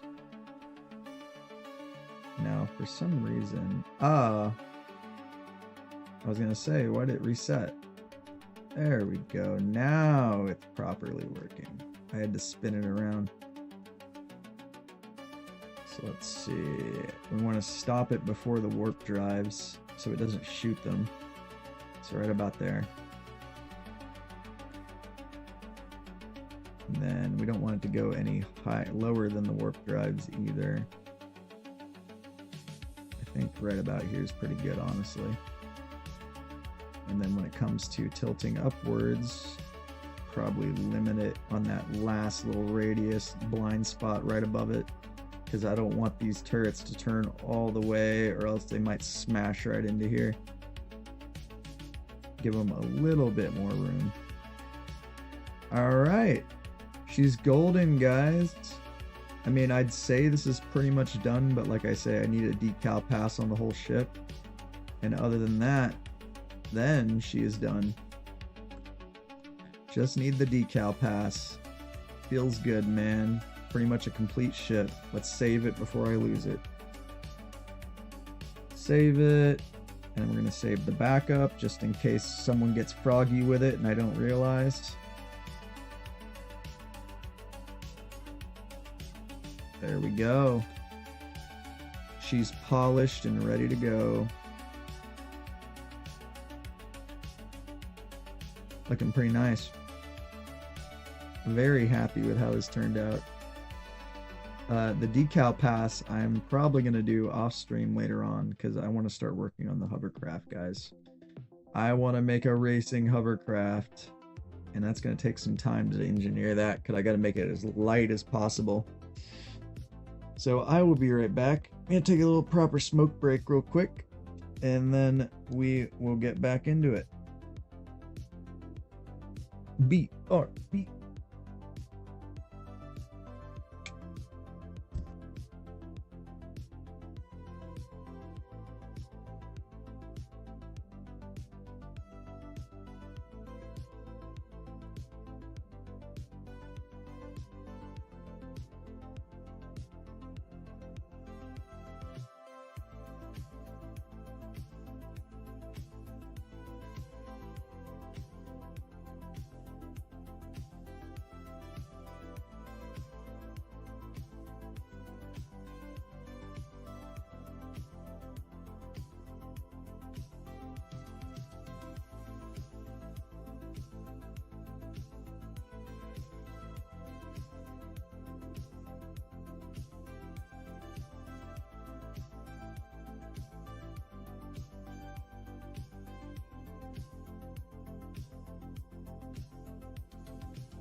I'm back. Sorry for the wait, guys. But we have an almost fully complete vessel. There's one last thing I forgot, other than the decals that we need on this vessel. And that's a solar array. Because right now the power generation just ain't cutting it. So I need to get a solar array on here. We have the ghost of Captain Quasar following us. I always think that's funny. So apparently when people leave multiplayer lobbies, for now, it seems like their floating body just stays wherever they logged out, which is kind of goofy. I think if they rejoin, it might fix it, but I don't know. So the solar array is going to get mounted right up here. I'm just going to get a hinge design. So actually, I'm going to have probably a multi-layer solar array. Let me find the center point here. This door opens up or down? Up. Okay, so we want to make sure we are not going into that. So we're of course going to do one solar array first and then go from there. So that is 90. We want it backwards, or the other way, I mean.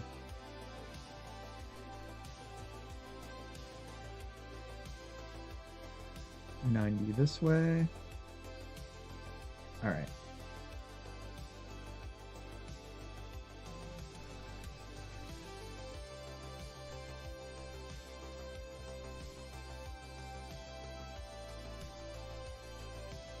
Oh.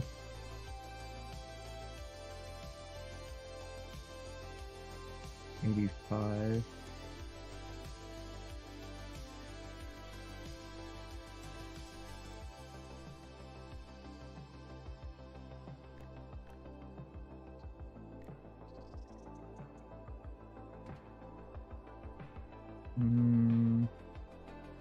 Might want it a tiny bit longer than that. I wanted them overshooting the craft. Actually, no, I don't want to block the turrets. I don't want to get in the turret's way, because if they shoot my solar array, that's going to be a problem, but it will probably be out. I guess we'll see. Solar panels. Solar array will be fairly simple to do. I'll get rid of the hollow wedge for now. I want to make these pretty big grid size. So how I'm gonna have to maybe do it, get the triangle on. Let me see if I switch to targeted block grid, if I can get a little bit of a better... No, it is not gonna like that. I might have to go 1 meter. If we do 1 meter, we can do a double stack actually, now I think about it. Because solar panels, how they work, they're going to work either way.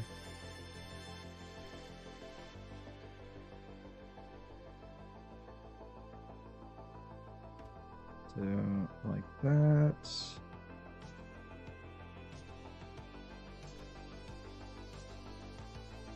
And we'll just double stack the panels. Kind of want to actually have a varying design.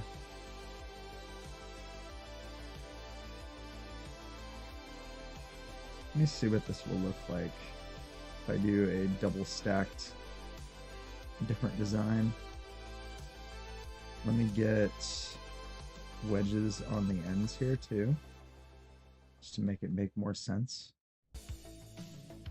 I'll fold it back out to make it a little easier to work on.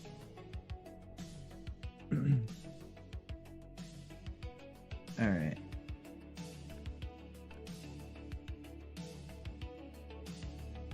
So what I'm probably gonna do, start off with a squared pyramid. And just get this line on all the way to where the wedge point is. Close this off like you usually would.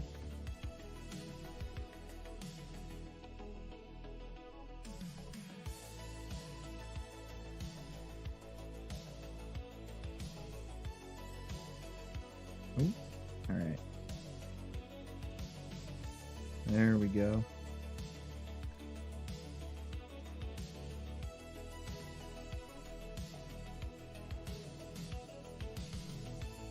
So actually, I think I will do an even design, because then if I copy paste this, I won't have any issues with different values.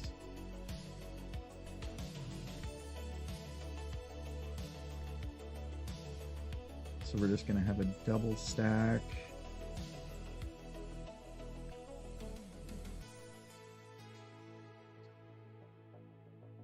I think I'm just gonna have one flat point.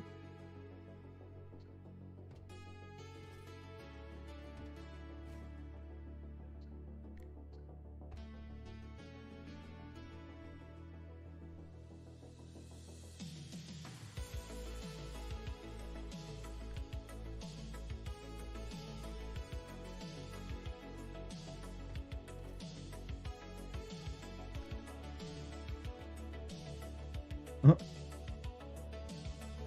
Wait, if they gave me the docking connector right now.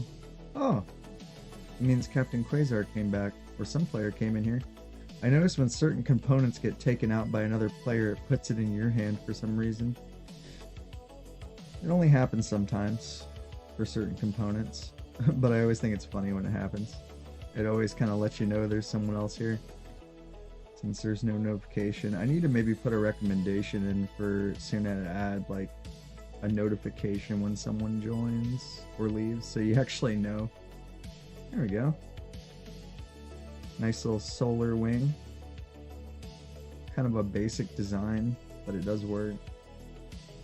And I could add a small tip to this.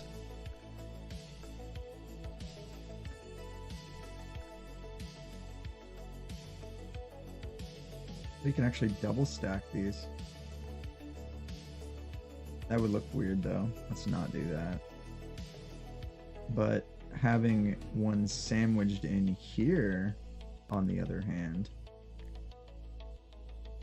optimizing our solar generation. Because once again, how solar panels work in this game is they can work through entities, and the sun's direction is all that truly matters. So if as long as it sees the sun, it will work through layers. It'll work if you hide them in the body, whatever you do.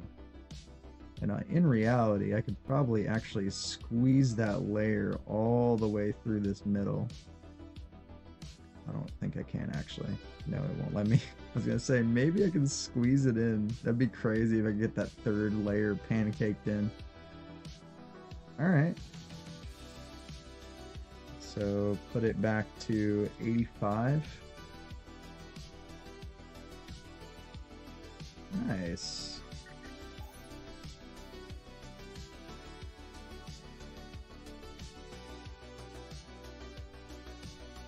Probably should paint our little middle layer too.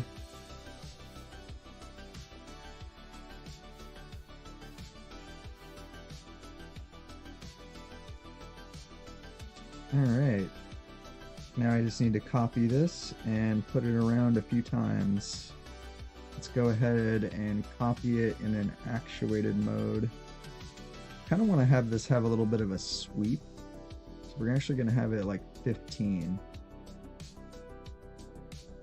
Could do a reverse sweep on it now that I think about it, because I'm going to have multiple layers. So let's just put this at the 0 point, because I could sweep this in any direction, and I could have the solar arrays sweeping in different directions, and that would look cool. So we'll just go ahead and grab this here. Copy paste tool.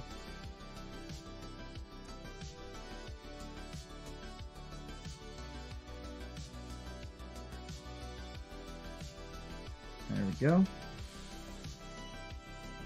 And first off, I will just copy it right below it. I'm also probably going to save this, but I'm going to probably name it before I save it. Alright, so we need to have a separation space of about like that. Actually, right there pretty much works.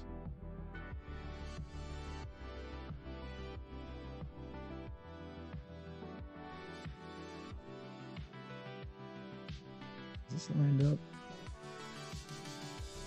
No, it is not. We gotta offset it.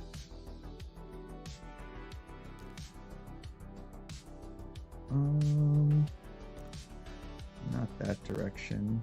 Let's go -1 on that. Let's go 1 on that. Okay, 2 there.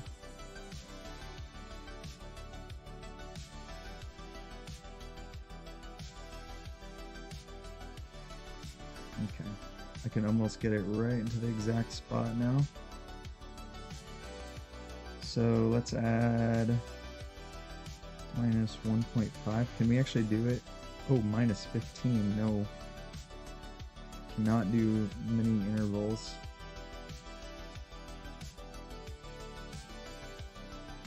Okay, so maybe -3. Yeah, there we go. I just want a tiny space of separation right there. There we go. That is 2 solar wing layers. Now let's get it on the other side. And these ones are going to have reverse rotation. Oh, let's get a block to tell where we need to mount these, because I actually can't tell.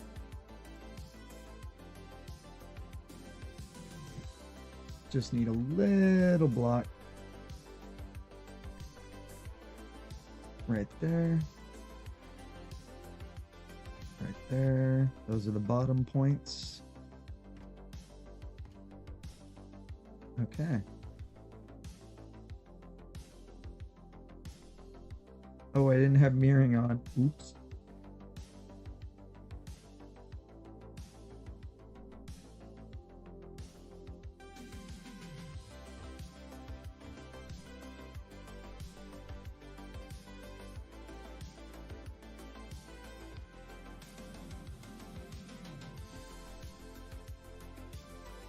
This one's offset, so it will have to stay offset, just like it was.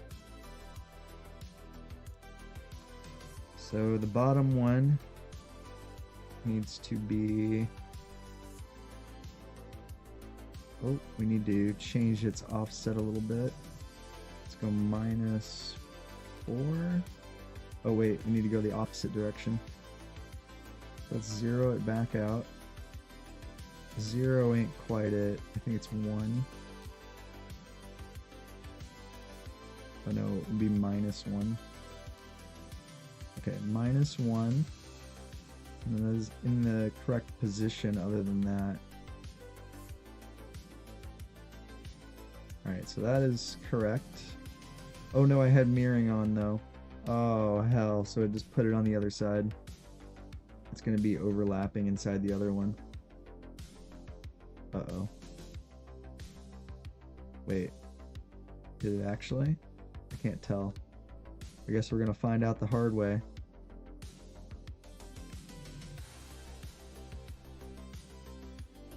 Doesn't look like it did actually. Nice. We got lucky. I think since I already had the rotor there, it might have decided it wasn't going to put that there. So this other one needs to line, I think, exactly onto the bottom block line. Yeah. So this one we will have to change the offset. Yeah. Back to default, I'd say. This would actually be, I think, 2 positive. Yeah. There we go. Now that I've figured out offsetting, it's making it even easier to do this copy paste tool. Really, offsetting is the key, and that's how you always end up lining it up correctly. Alright, so these are going to probably have backwards actuation, so I'm guessing 35. Oh no, they're actually the exact same. We got lucky. Alright, so let's figure out what positions we want. We're going to go 35. This one's going to be -45.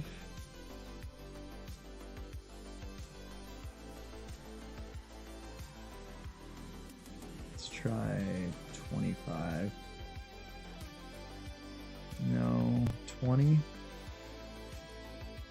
15.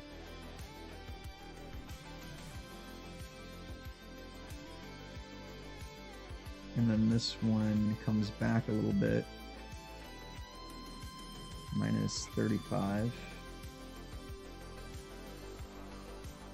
There we go.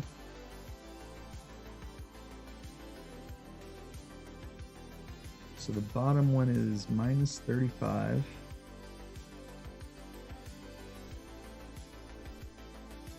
And then the top one is minus 15, I believe.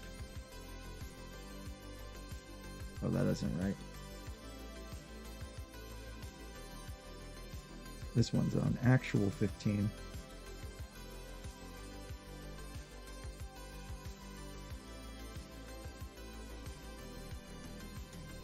All right. And there we go, solar array. Hopefully that should be enough solar power, I think. Let's check our generation. We'll save over this for now. Electric generation. Let's see what we're looking like for heat dissipation. Heat dissipation looks good, 12 seconds. Draw a charge, 7,000. Alright, good. We're only using 61% of our power supply. Perfect. Looks like those solar arrays are big enough. So I just need to go ahead and add some sequencer hinges and create a button for this so I can fold them out.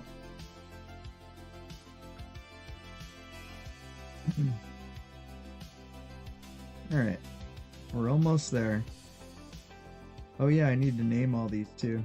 Let's go ahead and get our landing gear taken care of. I actually can put those two hinges for the other thing right there.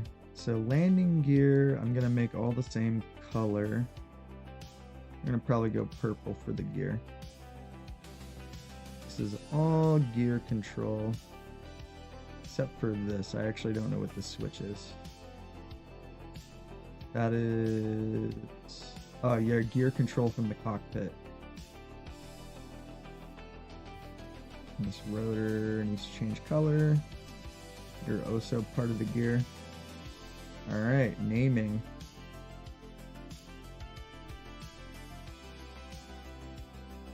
Oh, these are not actually part... this is the part of the weapon system. That is the expeller. This is the weapon system right here. So this top needs to be changed. Okay. So these are the weapons. This is mining laser. You're gonna make mining laser white. And then next is shield breaker beam. I'm gonna make the shield breaker beam pink. What do we got next? Beam Gatling. We're gonna make that one probably a lighter shade of purple. No, maybe even brighter than that. It needs to be the maximum purple. Even then, it's not different enough. Where is my last green block? It's over there. So if we use a different shade of green, yeah, that we haven't used before, that's good. Long range cannons.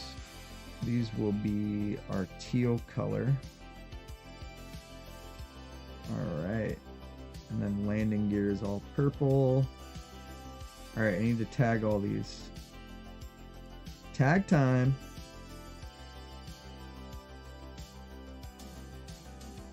Oh god, I had caps lock on. Don't you love when you do that? I fat fingered caps lock at some point.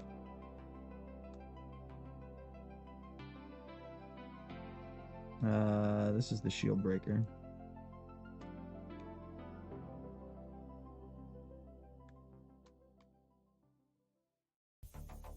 This is the beam Gatling. And then this is the long range cannons. Boom. See, that makes it so much better. You can just mouse over it and know exactly what system you're looking at. This is the fuel, the warning system, fuel AI, 50, 175, all that fun stuff. All right, so this is landing gear. landing gear. Controller.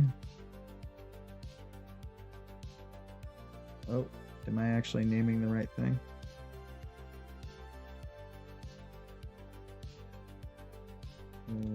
Landing gear. I'm doing it again.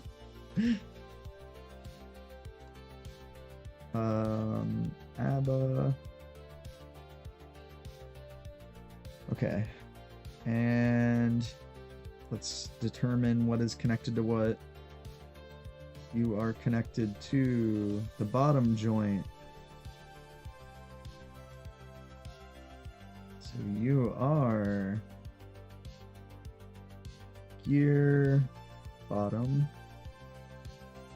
hinge controller. Go ahead, copy paste this, copy it.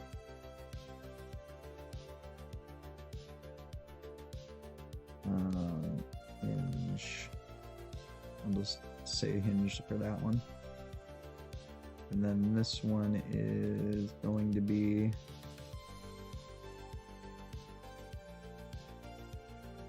top.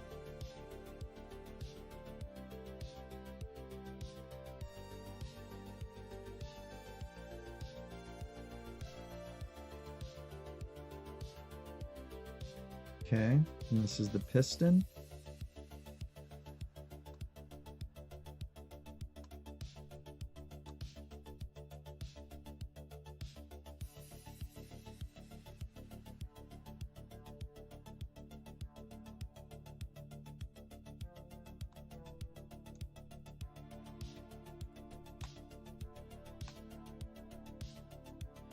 Boom.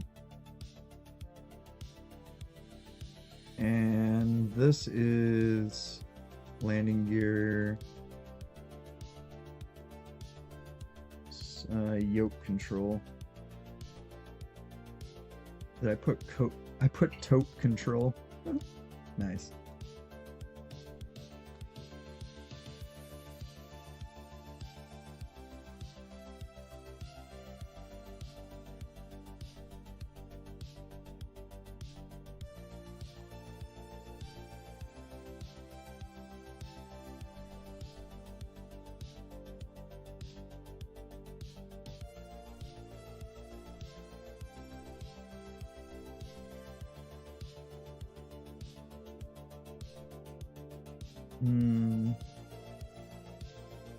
I guess front joint control.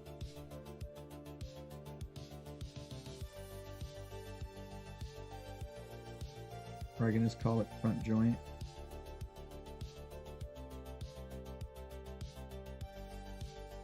There we go. Now I need some more logic for our solar array. And these are going to just be sequencers because they just need to go to one value. So we need a sequencer for 2 different values. And it would only be fitting making my solar array like orange or like burnt orange. Make it red. We'll make it dark red. There we go. The turret control, I mean, it's pretty obvious what it is, but we'll just make it icy blue. Alright, and I just need to put this on a toggle button. I think I'm just going to have it as an actual switch in the cockpit. Everything is mapped so far, so I would need to add a new switch. Can add one right here.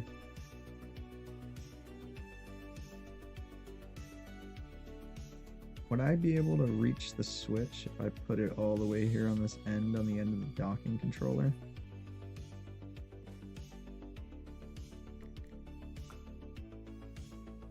I don't know if I'll be able to reach the switch or not.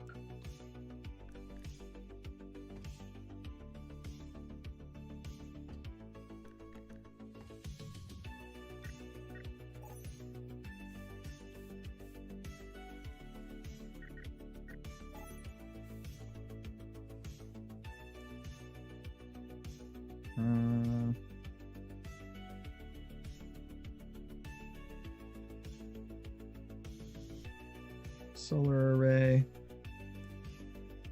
Let me just see if I can reach that switch. Yeah, no prob. No prob, Bob.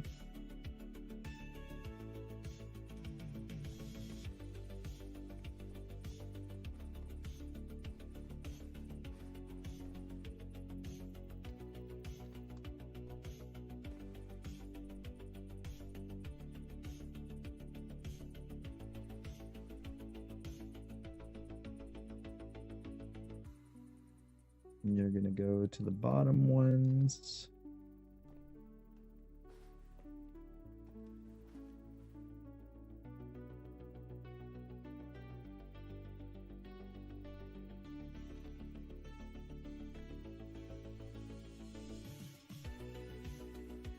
Oh, there's only one connection point. I gotta get a logic gate, I think. I can't connect the switch to multiple things without the logic gate. Wait, is it connected? Oh, it is. Never mind, never mind. I was gonna say. So off would be 90 for both of those.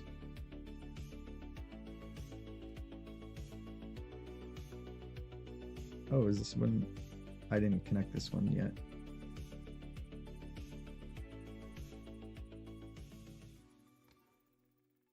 And then we just need to get this last one connected. Almost there. Boom. I might go ahead and make this whole block line orange.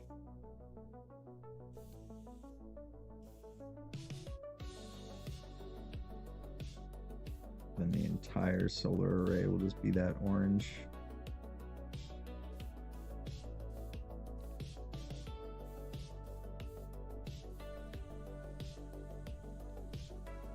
Gotta be careful I don't accidentally start painting the body.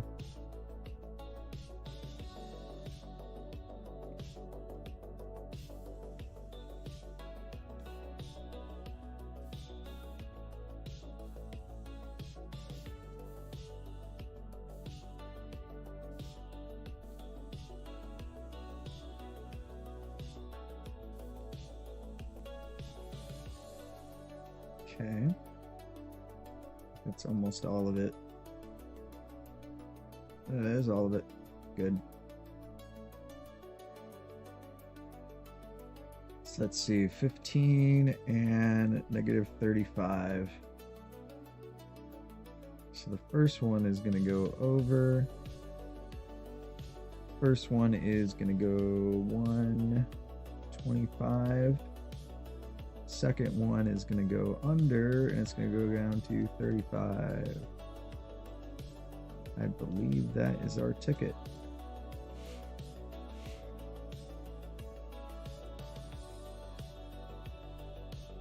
It won't do anything, I don't think, at first. Actually, I think I have... they're a little too spread out.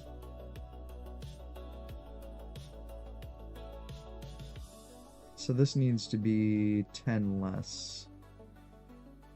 Ooh. But I can't find out where I'm going.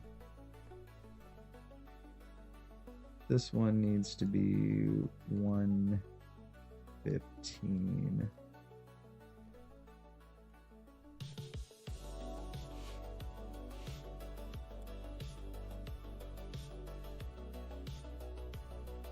Oh yeah, I didn't set the second one. I never set the second one, so it's not folding back in.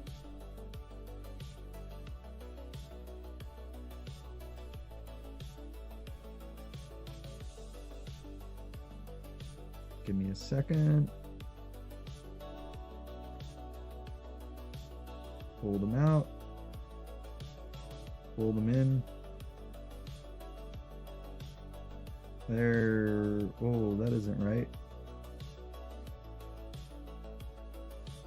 Oh yeah, they gotta be at Let's see, at 90.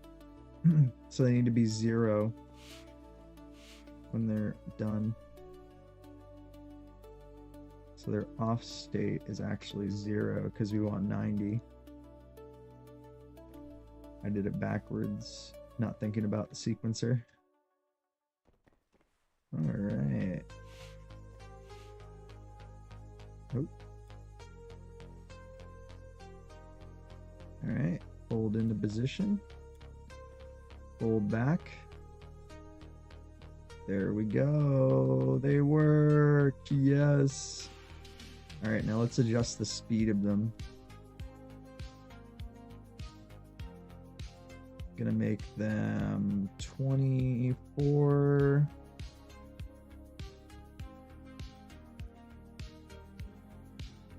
I'm actually going to make the bottom solar array even slower, even though that needs more range.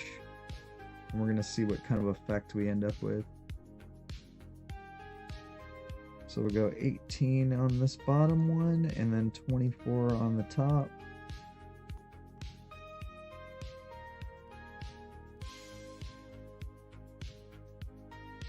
There. Now let's see what kind of speeds we end up with. We could actually just sit in the seat and see it that way.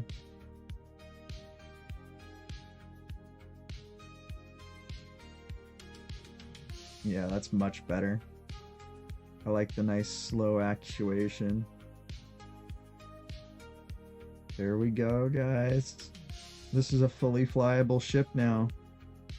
Might as well take it for a test flight. I already have an antenna here, so we're good to go. Let's ride. Test flight time. Gear up. Let's make sure the gear, oh god, actually retracts properly.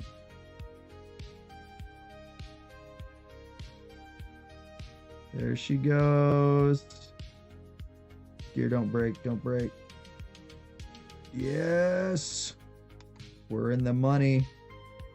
Let's ride. We'll send it a little bit in normal drive and then we'll go into light cruise. Like I say, I have an antenna here at the base. Oh, we have a mission. Maybe we could go to do the mission real quick. Test mission. Fly me there, champ. Let's see what this baby can do.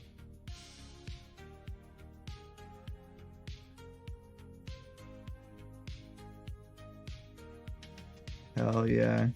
We're already going about 1,000 meters per second. This thing's quick with its light cruise. Look at her go.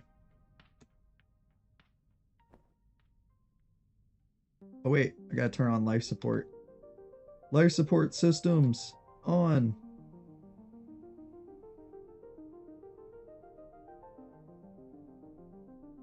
Did I make sure to close the back gate?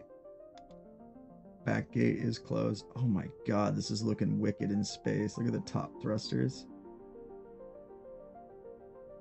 I'm gonna add probably some more design to those bottom gears so they aren't just simple squares on the bottom. The thrusters are looking wicked. First time going to space with this vessel. We're gonna see how she does in combat. And look at that, the thrusters, the turret's in the perfect spot.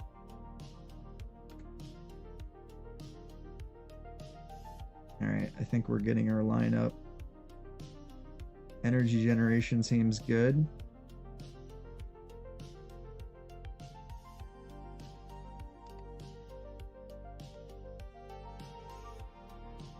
Where's our mission?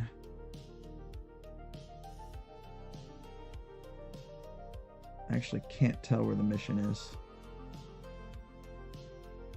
Looking sweet. I'm so glad we finished this up. Like I say, it just needs the decal pass, and the decal pass is just going to make it elevate even more. This is going to be a good home base for survival.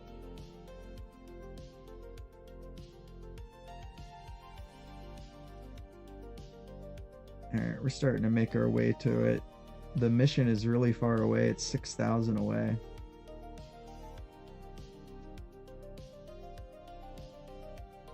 I don't have a gravity. Oh no, I just realized I don't have a gravity unit in here. Meaning if I get out of this cockpit during light cruise, I'm gonna get launched out of the vessel. I need a gravity unit. Oh no. The only thing I didn't think of before we went to space. We are pressurized, right? Yeah, we're good. Nominal.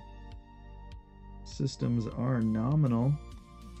Let's go ahead and activate our beam gatling and our shield breaker beam initially, and then we'll go with the long range. Or actually, we'll start with the long range cannons.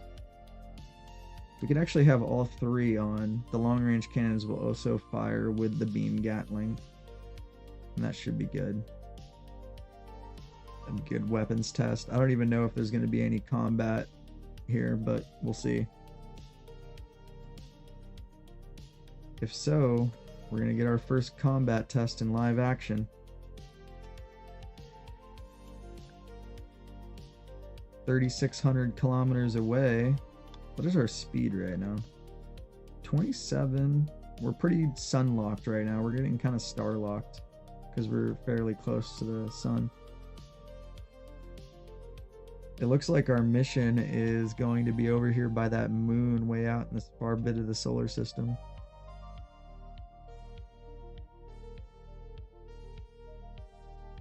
Planet's pretty far out now. That is looking sweet. The only thing I want to change is just that color pattern on the bottom. I like the orange and the gold and the silver. It's just I need to make it look less square, like where you know exactly where the landing gear is, kind of thing. Either that or I need to add decals around it to spice it up. One of the two. 2,600 kilometers away. We can't cut like in the episodes when we get to a destination, so you have to sit here with me. We're slowing down quite a bit. Now, I noticed that that character just lost their shields, or lost some power. But I don't see any damage, any shield damage on them, so I don't think they're in active combat. This might be just one of those give them some oxygen situations. But this is a good flight test nonetheless. Might be worth going through the warp gate and grabbing some void pearls to load up the system with. This thing has a pretty good warp drive capacity of about 26 light years. And also, since in multiplayer, I think people will always spawn on me. Oh, there's our mission over there. People will always spawn on me, so I think if I'm flying in space like this, going to a planet, they would spawn in my ship. But since I don't have a gravity unit, they would probably get launched, being I'm in light cruise. As soon as I get out of light cruise and figure this mission out, I'm gonna have to get the gravity unit in here so we can actually stay inside the ship in light cruise. Yeah, there's our mission right over here. We're rolling up. Go ahead and cancel the autopilot. We can just do this ourselves. Let's stay kind of far away from the planet so we don't get speed drop too much. I'm also probably going to change the camera view on this ship because I think it's a little bit too far for my liking. It's close whenever we go into this camera, but it's pretty far away from the other camera. Power generation seems good. We are getting good solar energy right now. We'll see how we do on this dark side though. I might need to increase the battery capacity of the vessel in case we lose solar power. Then we can keep the systems going. Because the weapons are quite power eaters, I'd say.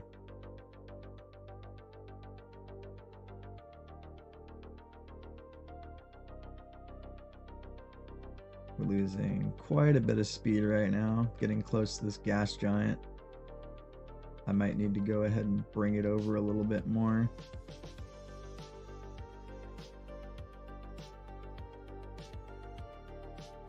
I love those top thrusters. I'm glad I put those on. Oh, that reminds me, if I'm going to be going weapons hot, deploy the... I gotta arm my shield breakers. There we go. Now I'm armed and dangerous. I didn't even have my weapon system fully armed. Alright, let's bring it over. We're getting around the gas giant.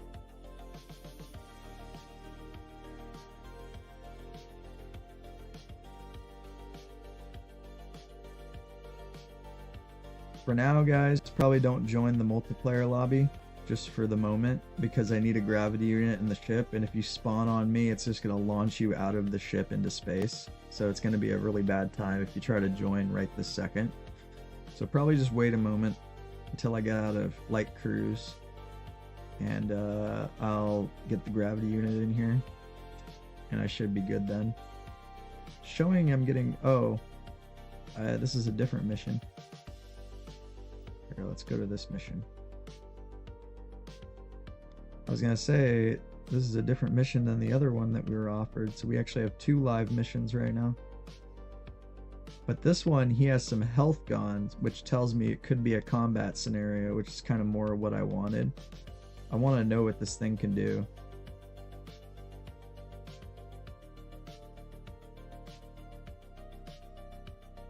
Rolling up 1,400 kilometers. We are getting locked a little bit by this gas giant next to us. That thing is really gravity locking me right now.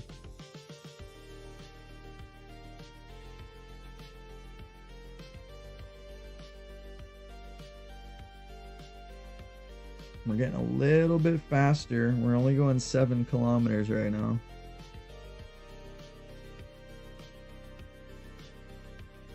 Alright, we're starting to speed up again.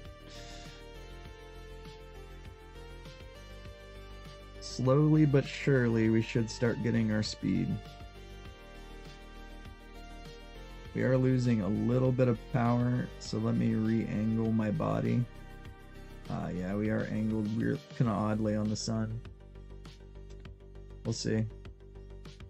If I'm going weapons hot, I need to have enough power from the solar array, because the weapons are going to drain energy like no tomorrow. I think I need to increase the battery capacity so we have more of a charge with our weapons,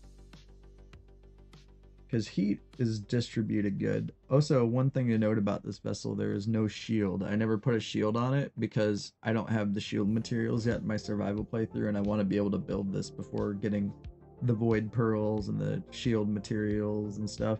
The weapon shards I can get in the starter system, so I don't have to worry about that, but the shield stuff is only in the other system. The void pearls are in the other system too, but the actual stuff to make a warp drive is only needed from the sunstone. So currently, as it stands, everything I have right now on this vessel, I could make it in our survival playthrough. I think it's funny, it's showing random components from things being chosen.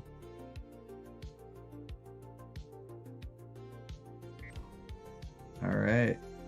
Oh, it's weapons hot. It's weapons hot, baby!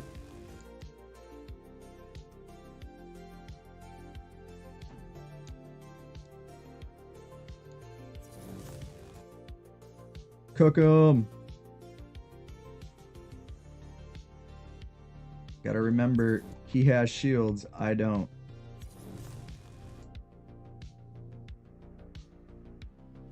Bullet rain! Alright, shield's broken. Hit him with some bullet rain.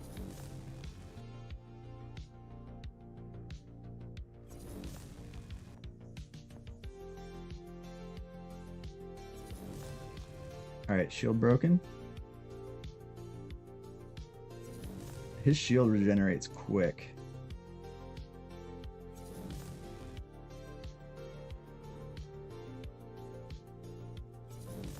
Oh, he's gonna get some shots on me. He can't get a good angle, so he's not able to get shots off on me. I am just peppering his hull right now. Uh-oh, he's going for an attack. Keep dodging. Fry those shields. I got some good damage on him. Let's lead the shots a little bit. Really pepper him up. Uh-oh, he's going for his fight. He's going for an attack. He's got some good hits. I can't let him destroy the solar array. Ooh, we are peppering the hell out of him right now. Here we go. There we go. I am just annihilating his hull right now. He's under half. He's going to get real aggressive now. We're both under half health. This could be anyone's fight. If I can hit him with the long-range cannon, he's not going to have a good time. There we go. Toast him. Toast him. He's trying to run. Don't let him escape. Get him with the beam Gatling.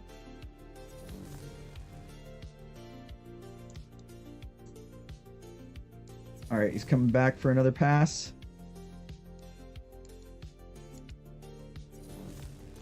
All right, we cooked him.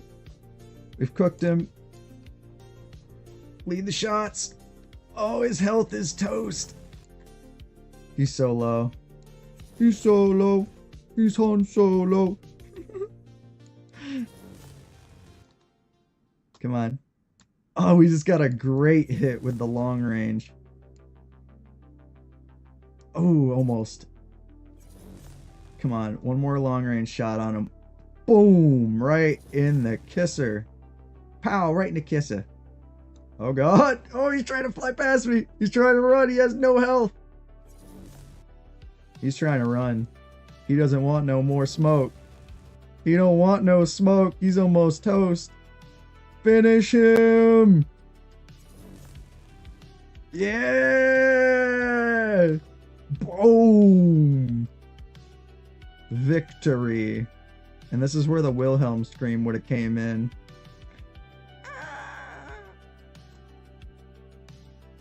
Finish him. You ain't coming back from this, buddy.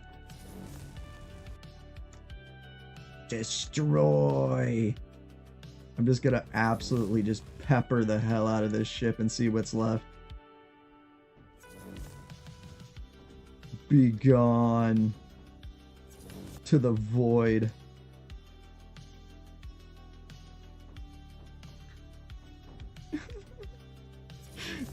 We're just peppering the hell out of this thing. Let me see if I can get some long-range cannon shots on it. I just want to see what the hull looks like after I'm done.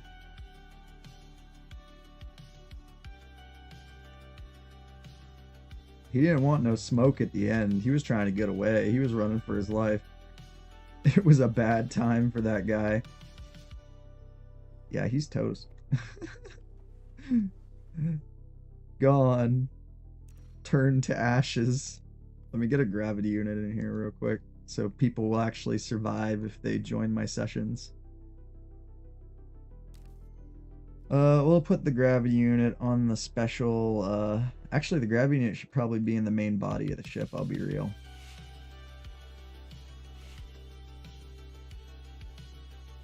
I could just put it on this wall over here.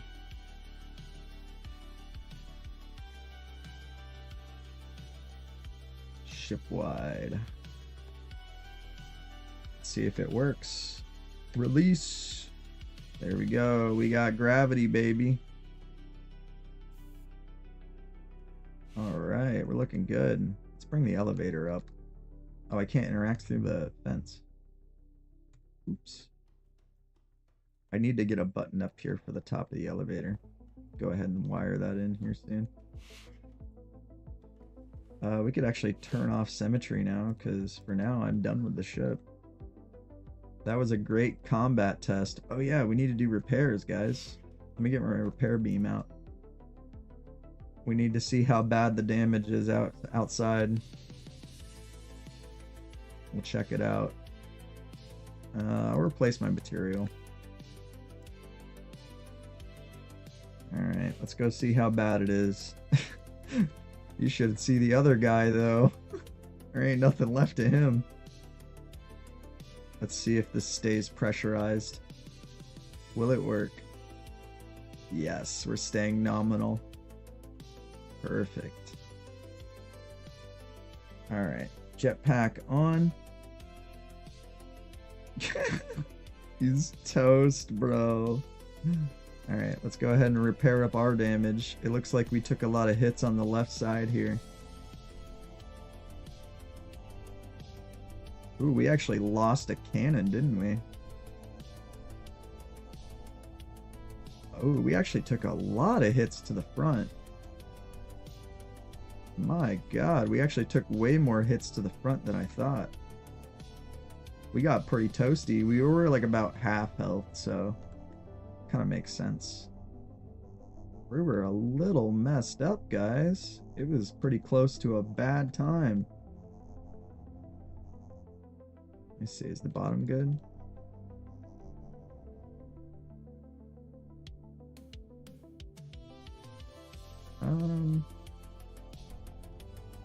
The windshield got a little messed up. Oh, so the warp drive got hit. I think, man, look at him.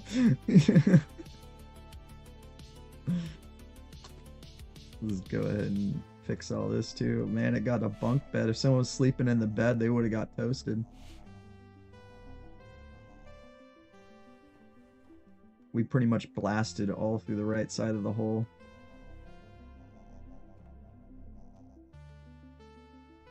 Is there anything in here that needs to be repaired? No conveyors got damaged, so we're good on that. We're set.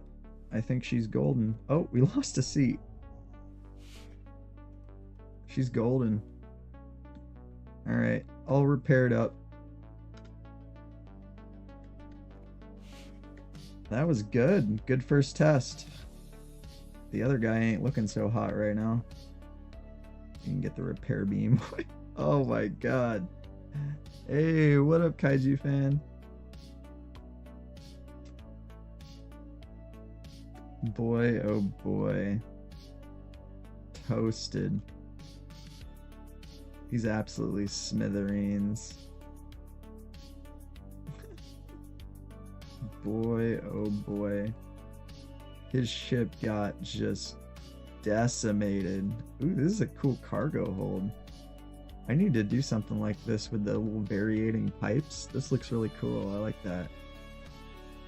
I really like the design in here. Oh yeah, the grading.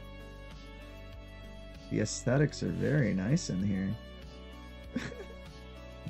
Sorry, bud. Your ship is, I don't think you're bringing that back from the grave.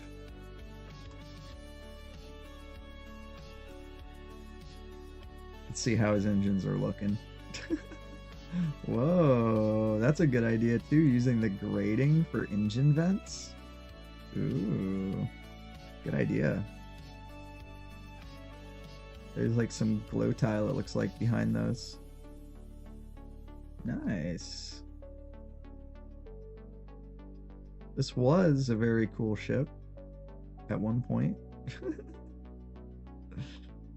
Long ago. Before I just absolutely obliterated that dude. Alright, great test run. Time to go back home. We'll see if any players are chilling back at the house. Because like I say, I don't know if it left them spawned in over there on the planet or what. So let me go and switch to system map. Take me to the fuel depot. Oh god, we're gonna light cruise right through that! Light cruise directly through the wreck. It's okay. We're fine. Alright, it's gonna take a little while to get here, guys. So I'm gonna BRB while it's traveling.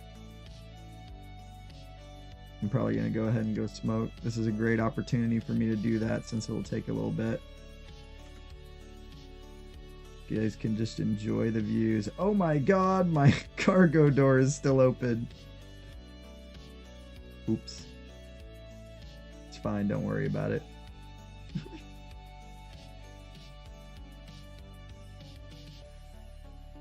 Here, I'll do it. We can go ahead and put away the weapon systems at least. I need to have an auxiliary button for my cargo door. Oh god, my fuel is kind of toast. My fuel is getting low. We're still okay though. I still got about a quarter tank. It's just my tanks that are reading right here. Oh. Our life support got a leak in it. Alright. Now it should be okay. Nominal. Yes. I'm almost kind of scared to go fix this. We gotta go fix the cargo door, guys, while we're in light cruise. Hopefully this isn't gonna go wrong.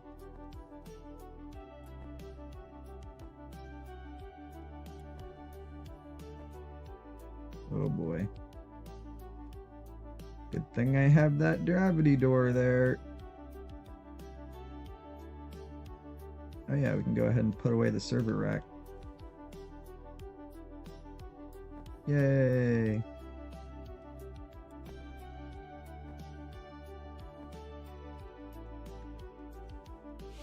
Alright, might need to repressurize life support again. Rising. Seems good. Nope, it's not good.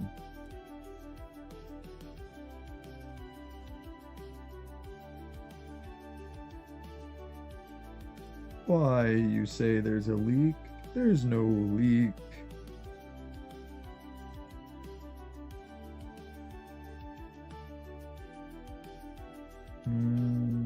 Should be good. No! Life support, what are you doing? I'm in a sealed room. You know this. Everybody knows we're in a sealed room. Life support, start working.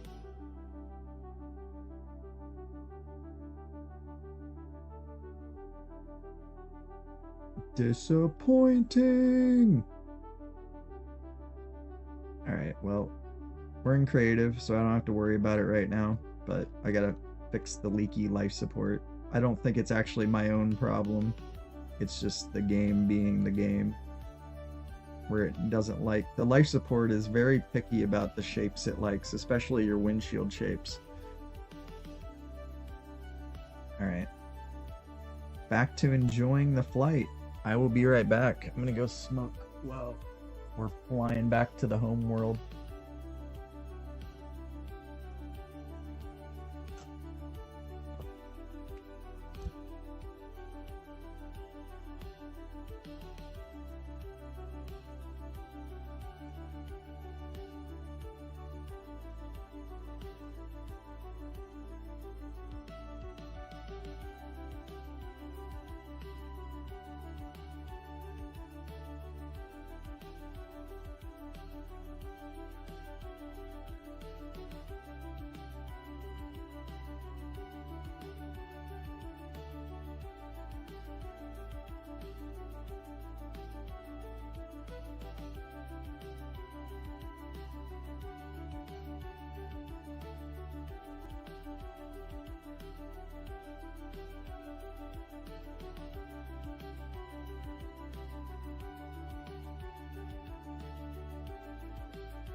Alright, I'm back. Looks like we floated out to the fuel station. That is a cool view of the planet. The planet looks so pretty from right here.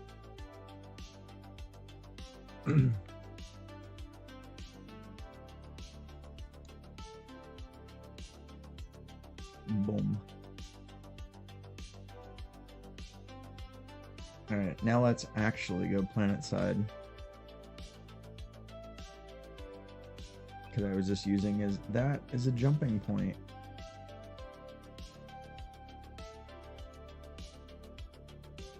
Let's head back home. Oh, I can actually lock on to the Hyperion. Nice. It has a big enough antenna where you can lock on from pretty far.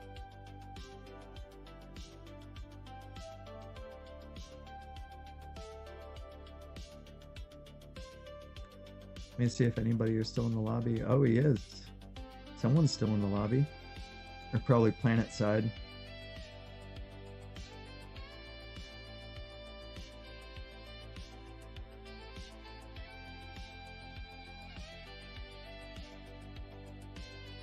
Let's dodge through some asteroids. Oh, we got a new mission. But we have a hover racer to build. And that's what I want to get started on.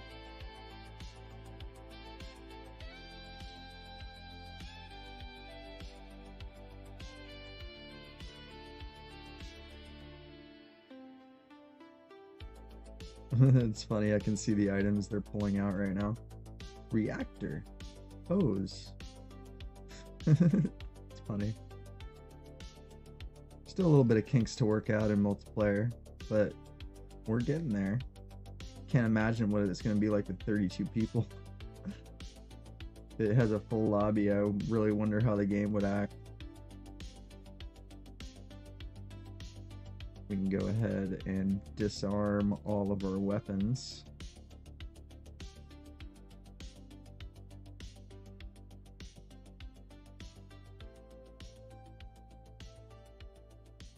I'm just gonna end up going right out of light cruise in front of this guy. He's gonna be like, what the hell?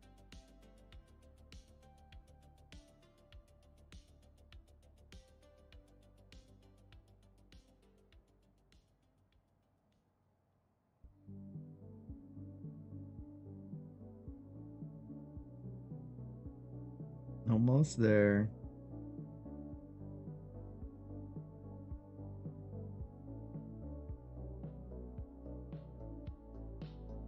Coming in hot. Coming in for re-entry.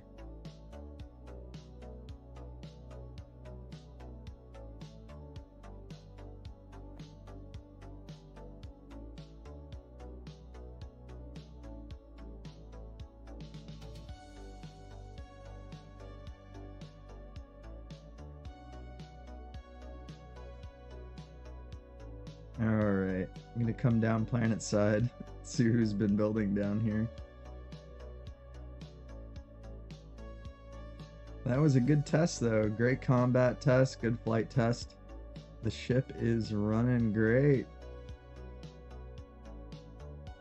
Coming in, we're about to warp out. And boom. I'm back.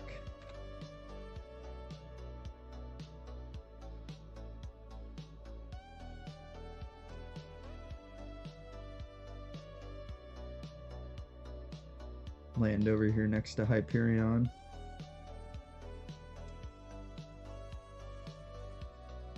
Wonder where that other player is. Oh, I see a ship I've never seen before right over here. Oh no, that's my other ship I've been working on. It's just I'm so big right now. Oh, I see someone. Oh, these are people that disconnected, I think. It just leaves their ghost. We got something over here, though. Someone start making a base over here? Aha, I've been working on making a fuel farm.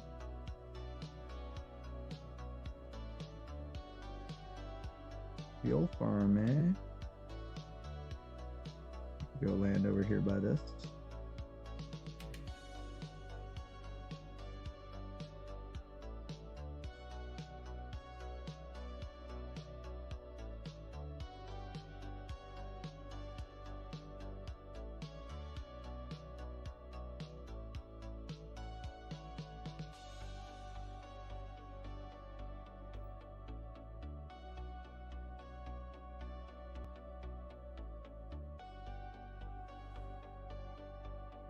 Alright. It was a nice little journey.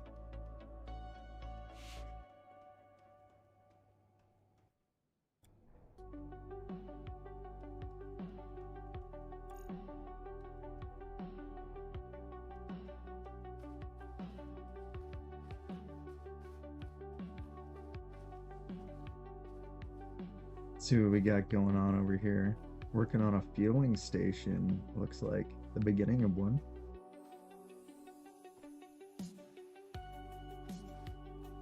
Yeah, you got like the little setup at the beginning of something to get fueled.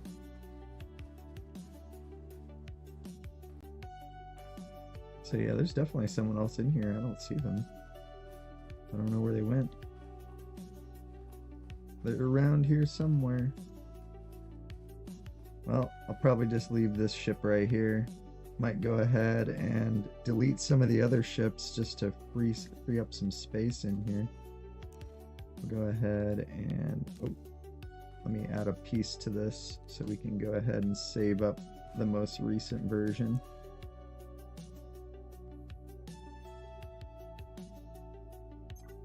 We'll refill all the tanks, then save it.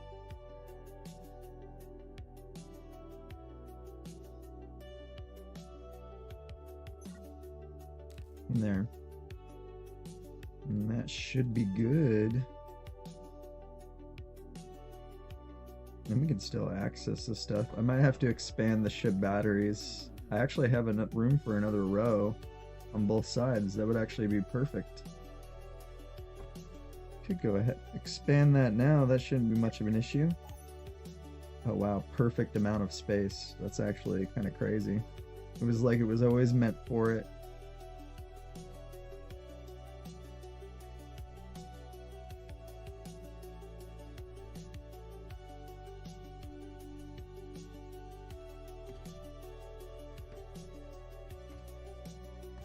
Yeah, this will effectively double. Oh, we gotta actually add the power cells since they're consumable. So we need 4 of them. Oh, we don't want the small ones. Oh, it just dropped it into the world. Oops.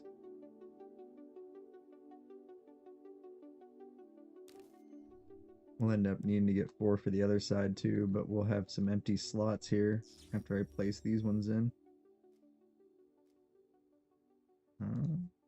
Oh god, I pressed the wrong button.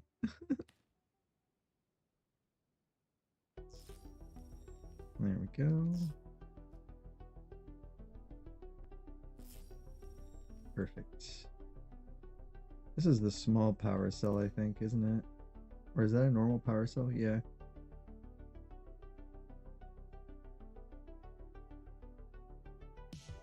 There we go. Guess gotta put them on the other side. Oh, I don't have the base. Never put them on this side. Even though I had symmetry on. I might have turned on symmetry for the children entity instead. For the hangar. Oh.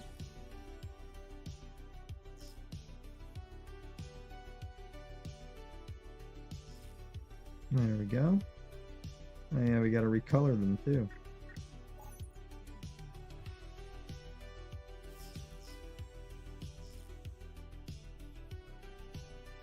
Close that door. And check out this other one. This is really the only thing I noticed we needed other than our shield, obviously, but just more battery capacity, and I think that just got solved.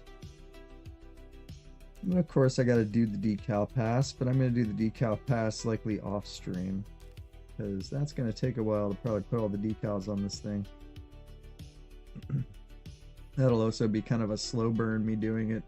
Oh, it's because I put symmetry on, but I never turned it on. I still had M off, that's why I didn't do it. Alright, well, she's pretty much done for now. Oh, the only other thing I could do, I guess, is skin these mining lasers. I never put a skin on them. So let's go ahead and put a little skin on these. Doesn't really need much.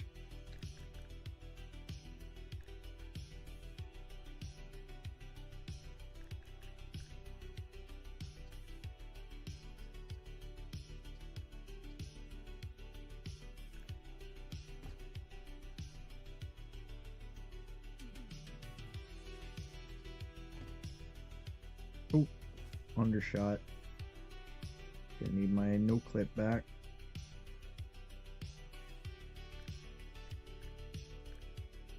Oh.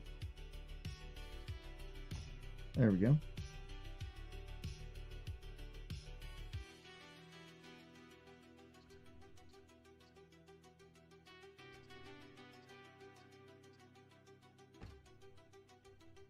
Oh, my bad. Gotta do it like...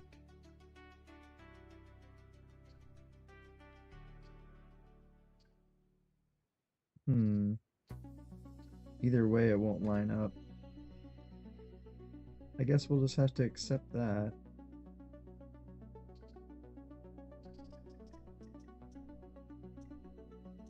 Yeah.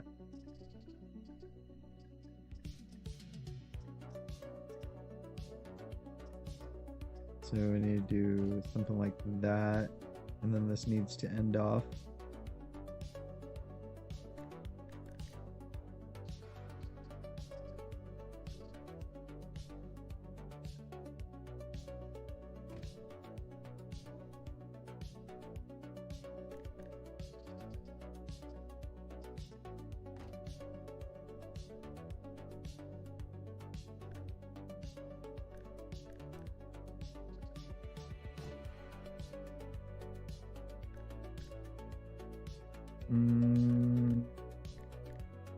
I don't know what I want to do for this side.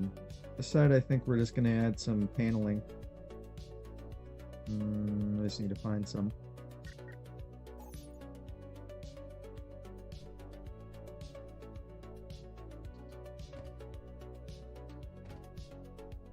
Okay. And honestly, I could probably get away with getting paneling in here too. Is this the thin block? Let's get the smallest ones. Still wouldn't fit in all the way there, but that should be okay. Let's do that. Yeah, I can't get it any smaller than that.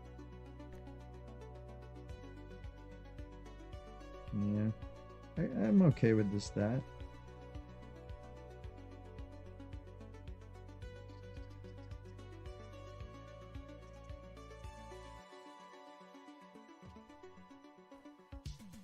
There we go.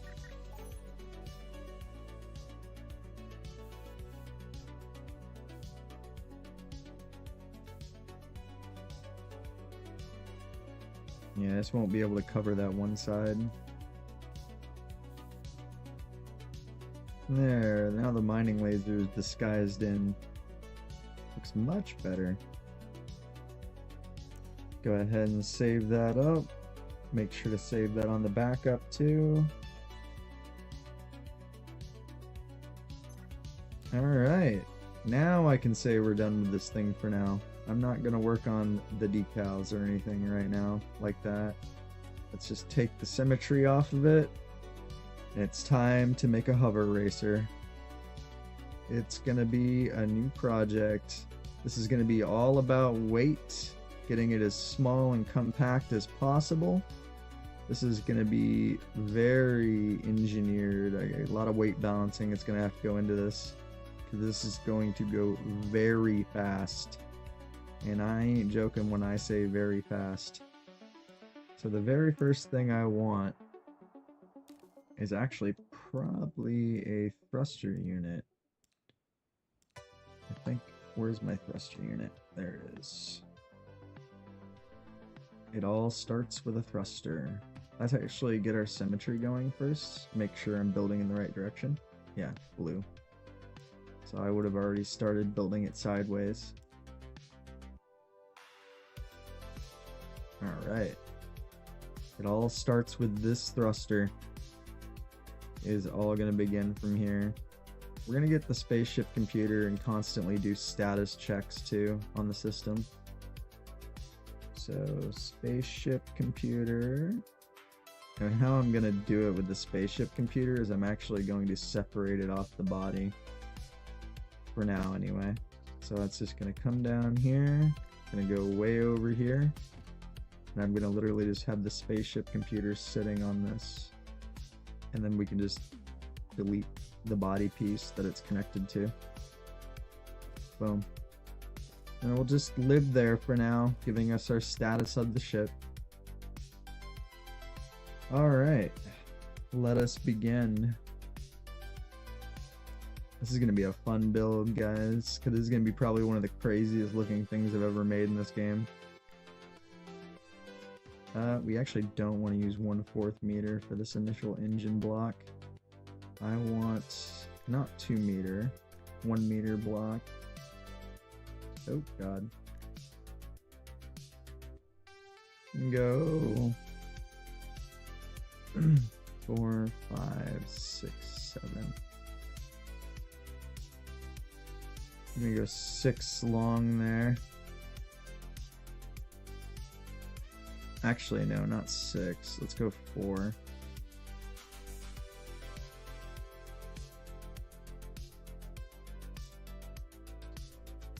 Oh. There we go. Oh, actually, that wouldn't be good for symmetry. We don't want to use a 1 meter. We want to use 1/2 meter. Yeah. So we could actually go with a... Let's go with a 7. Lucky 7, guys.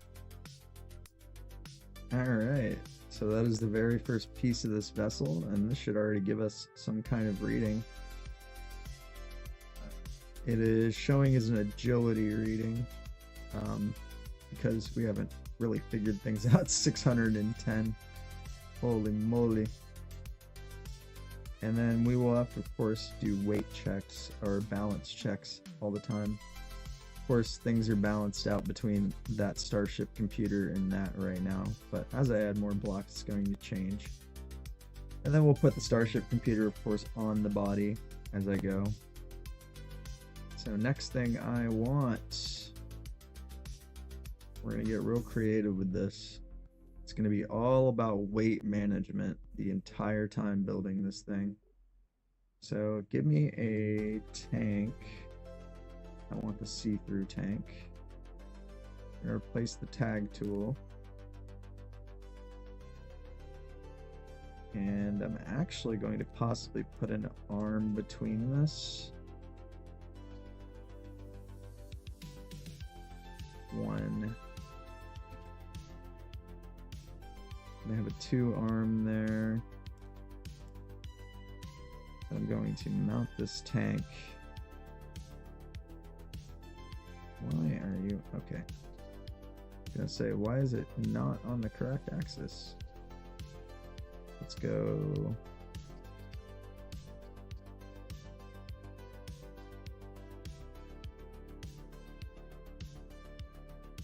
5. We'll go 5 there. Alright. So how are we going to do this?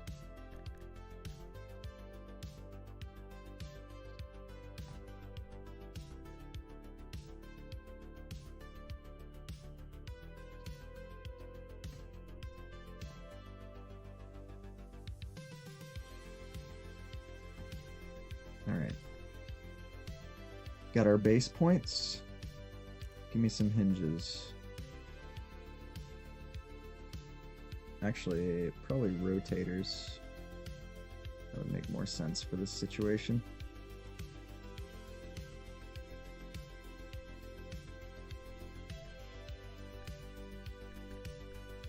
Small as we can, champ.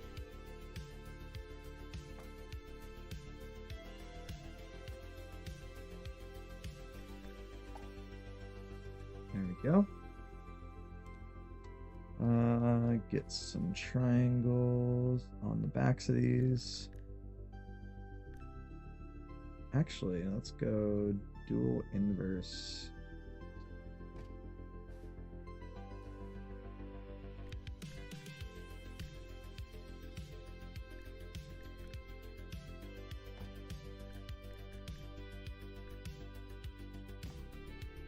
Okay. And the top. There we go. Alright, these rotation units. Let me get what I want on here.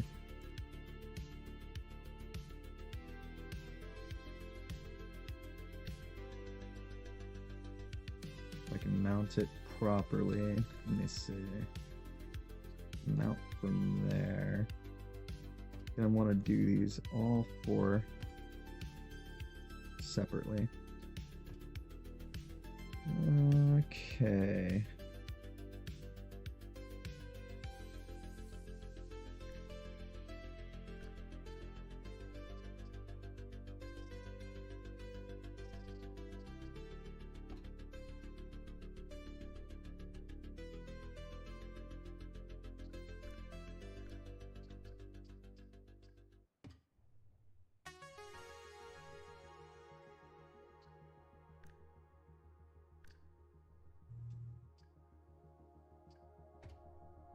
Okay, this last one.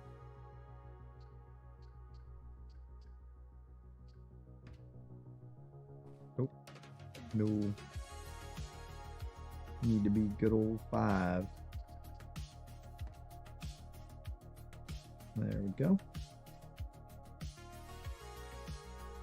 All right.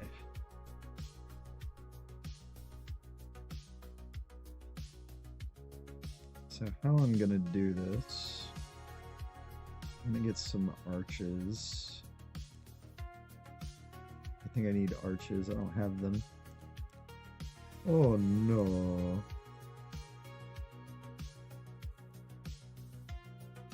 Arch. I need the rounded arch and I need the normal arch. Take them both. Rounded ones.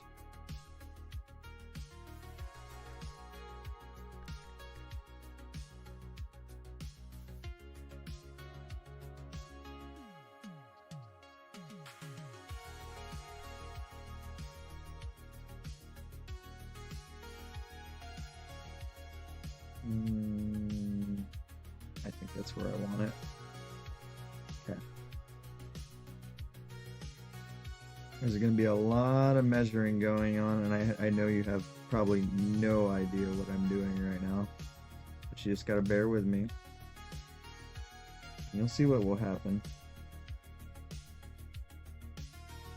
Alright, I need to elevate this block.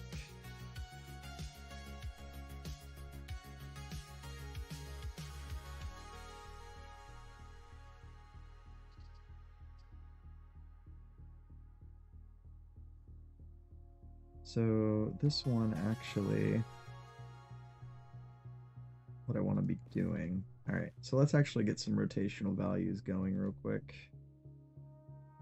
I could delete these inside blocks now. All right, let's get some ideas what I'm gonna do here rotationally. 25. We could actually do something like this. 25. Yeah. But I want to maybe go...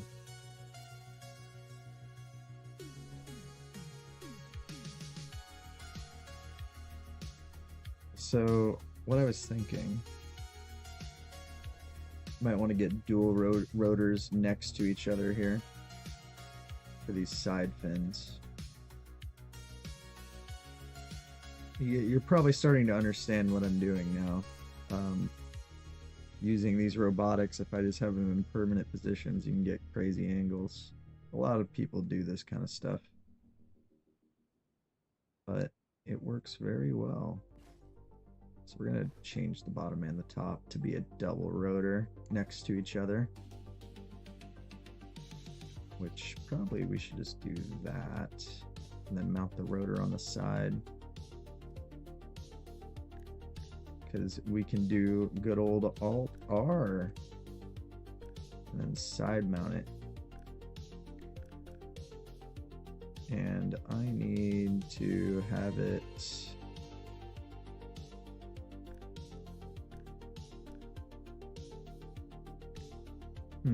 so this is the value I need to have it, but I need it to rotate the other way. Oh wait, we also need it to go in further. Oh, if I could only get a middle block there. Probably get a half tile right here.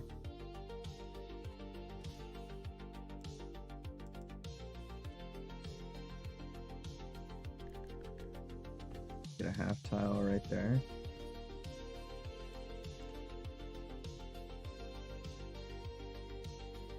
Almost. It's a little off axis. Ah, there we go. Now delete that one. There we go. Finangled it. Now I gotta do the same thing for the top. Because why is it ever gotta be easy? So we get our little half block right here. Gotta make sure it's the smallest.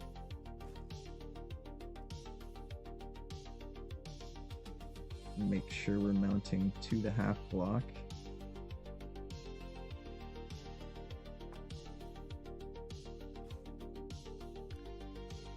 Oh god. There we go. Ta-da! Alright, now let's do some fins. So I'm going to start with probably a block base here. We'll be doing a lot of experimentation with this craft, guys. This is going to be pretty exotic. So we'll start on the outer line and work our way in.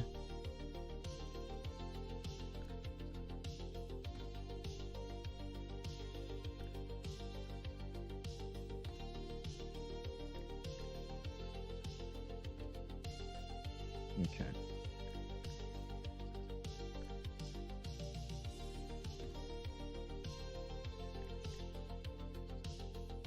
Oh wait, I need to put one more block layer. Need this block here.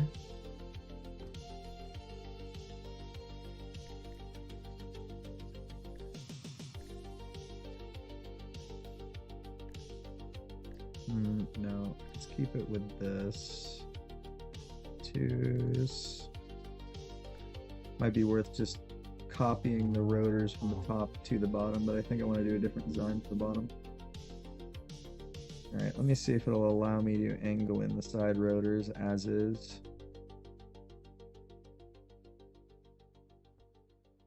Alright, we are getting a little bit of position lock.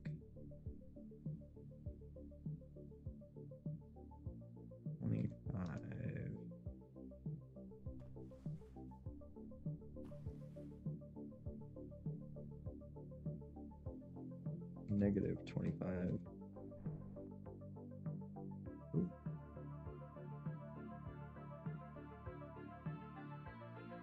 Rotation is reversed.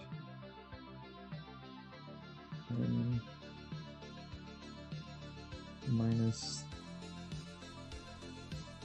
There we go. Rotation is reversed. Minus 26. Oh, 26. So we want to do that. Boom. Okay.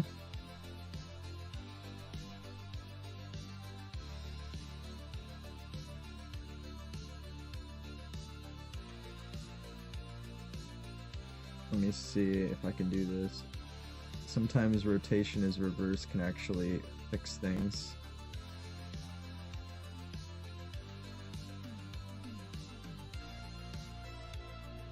So what I could maybe do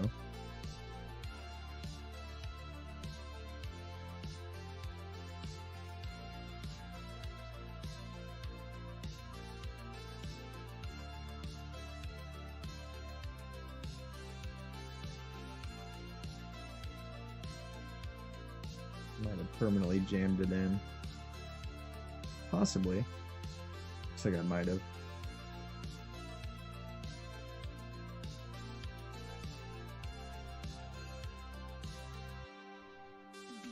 What rotational value did I have on that? 3.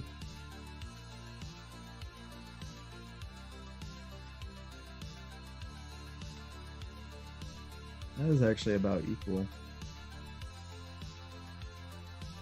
Let me mess with these rotational values some more.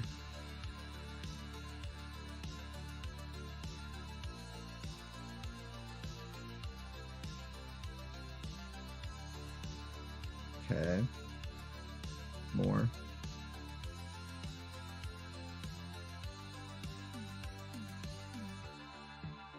Let's actually go 54. They have full control. Oh no, that's too much. 48. I think 45 might be our limit. Maybe 35 is the limit. 36. About minus 38. Minus 38 seems okay. Yeah, they're not phasing through. Alright. Well, we got a good base here. And I can still mount blocks to both of these. We don't have any issues.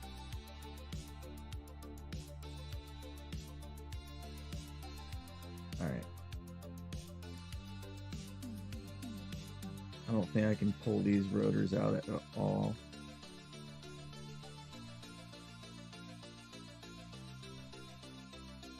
Let me see.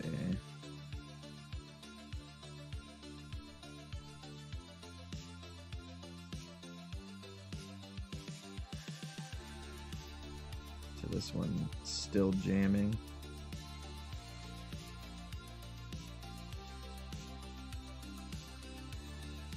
Yeah, looks like that is gonna stay there like that. Alright, and my arches.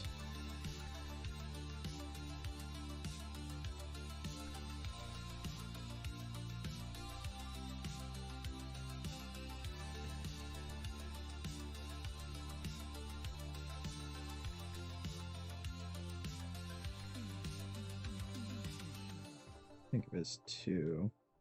No, it was 3. I need to turn mirroring back on. Oh wait, these are on children entities, so they won't have mirroring. Oops. Forgot about that. So 2, 5, 5.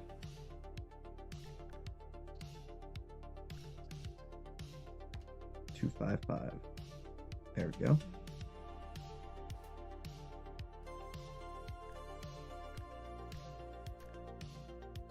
I am probably going to make the bottom different, so we actually are going to commit to this. I want to make it sharper. 3, 3, 3, 5.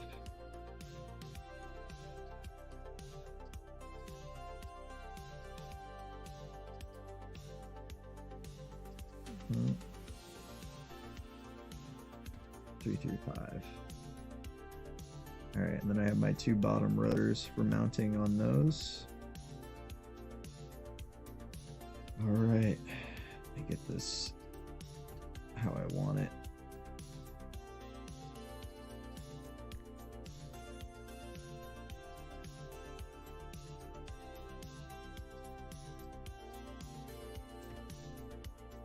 It's 2, 4, 4.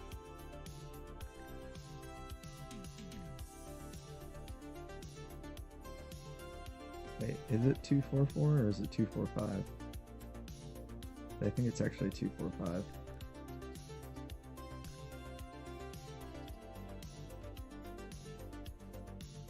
Yeah. Alright.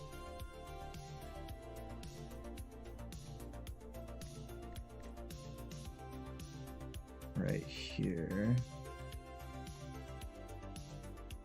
If I can actually jam them in. It will not allow it.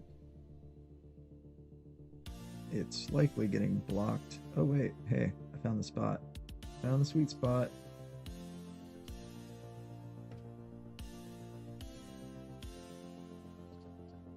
Actually, let's do it like this. Ooh, that was a close one. I almost deleted the wrong thing. Come on, baby. Get in there. Get in the slot. Now she hates me. I'm sorry. What did I do to you? What did I do? Now the grid really hates me. Let's try to fix the grid. Their grid seems bonked. Oh, I know why. I have targeted block grid on. Oops. That probably would have made things a little bit easier this whole time. I forgot I never turned targeted block grid off after I was done doing that one little task.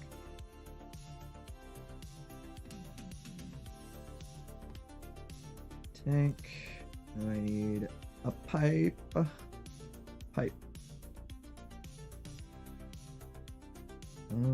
Just normal pipes. Let's keep these. Get rid of the button for now.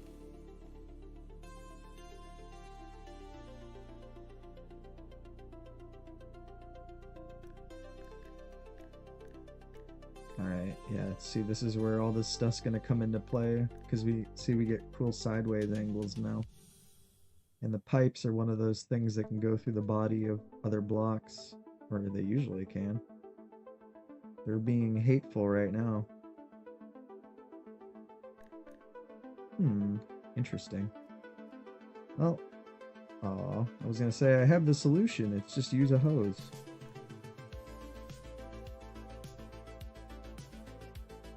Fine, be that way.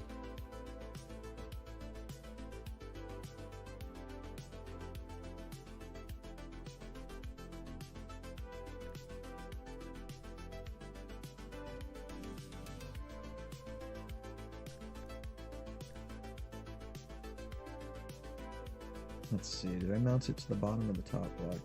Bottom block.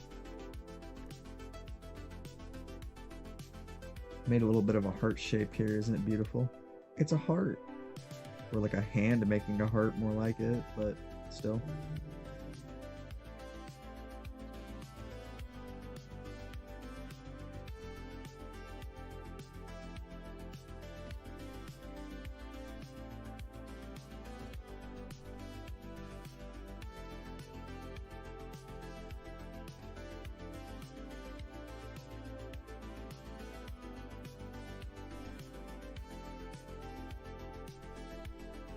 There we go. Alright, let me save this real quick. We don't have a save on it. I already have a name. TVX. Oh, I need caps off. TVX. Typhoon. I can spell typhoon right.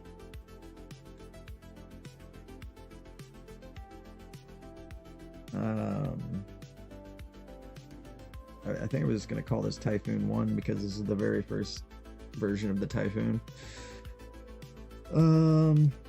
Zenith Industries. A combo cover racer with ship for extreme speed flights and great. Let me see. I'm gonna say I think extreme speed flight and just go with that. TVX Typhoon 1. The base idea is here. I do have to use the restroom real quick though, so I will be right back, guys, and then we'll keep working on the good old Typhoon. Don't worry, when you guys see what I have and what I have planned, this is only the beginning. I know it makes no sense what you're looking at right now. This is probably Very odd looking craft at the moment, but you just gotta bear with me and see the idea come alive.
Sorry for the wait. So this is the initial base of the TVX Typhoon X, and I do have some ideas where I want to go with this. First, let's attach the tanks. So what I'm probably going to do here, have route around ports through small wires connected to the sides, and connect them at angles since we have this situation going on. And we are going to be coming in probably right about there.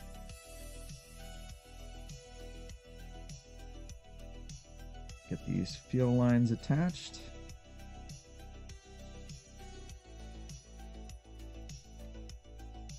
Alright. into this. Need...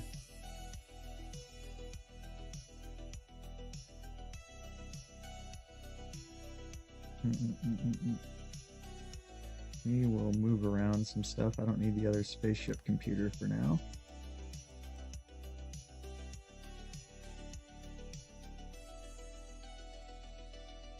Okay.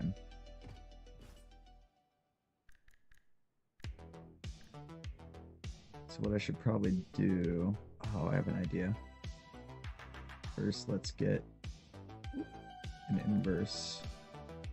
I'm getting the block line shaped up.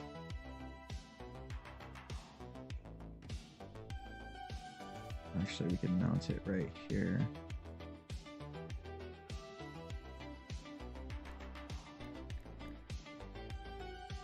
Yeah, there we go.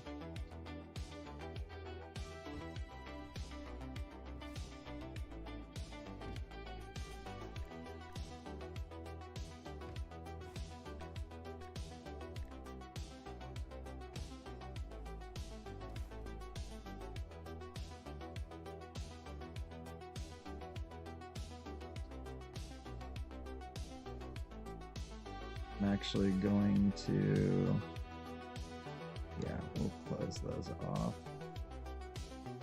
To reset this,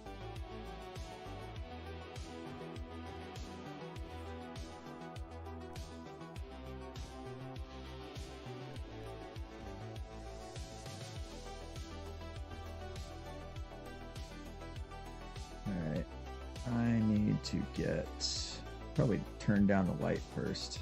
Just make it all black for now until I'm ready for the glow. There we go.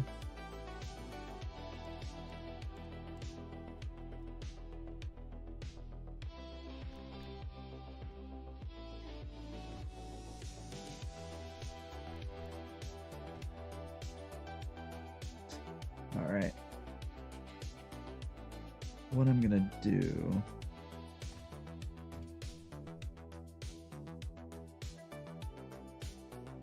I need to mount sideways.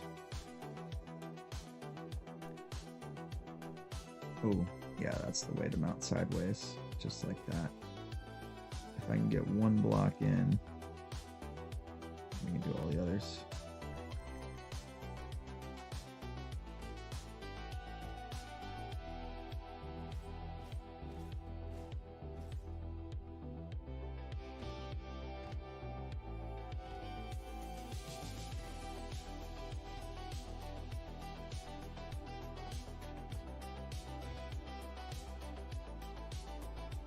Oh, wait, I'm wrong. Oops. Forgot I gotta actually stretch them out, get them stretched out initially.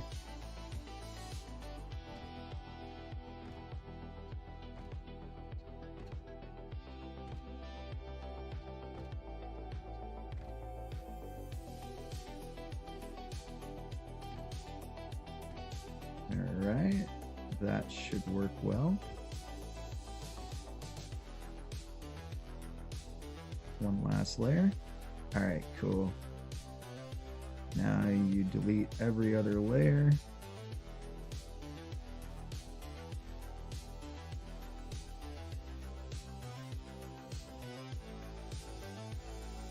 Boom. There we go. Then. All right. Get this all connected up from the sides.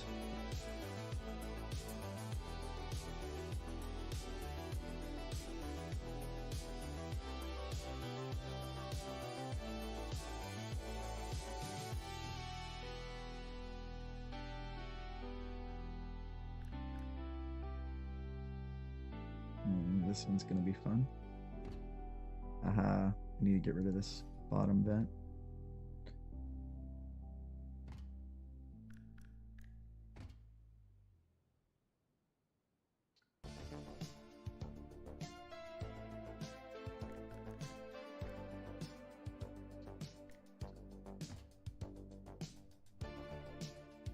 Down here, I might be able to get a block in.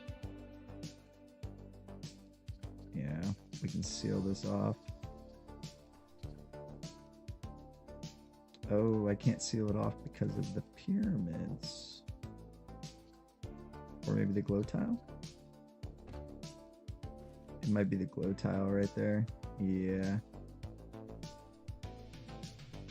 So that will work for the initial base. I'm actually going to probably blend this in anyway. So that will be just fine. We could actually, yeah, just keep it like that.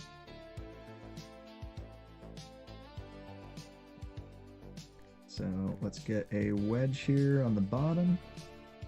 Go a little long wedge.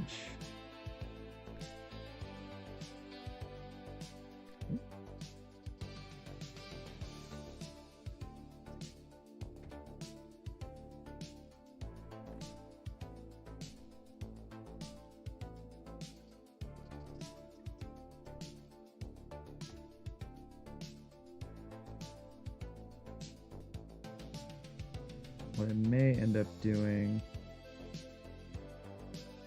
oh, I have an idea. Oh, no!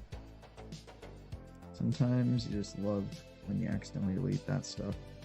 But I also don't like having long hold delete for most things, so it doesn't matter. It's okay. That was an easy fix anyway.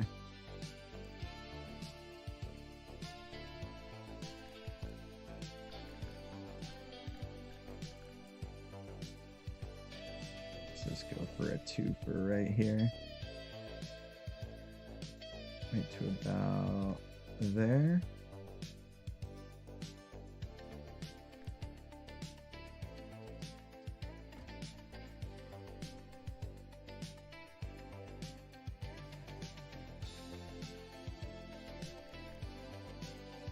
Oh.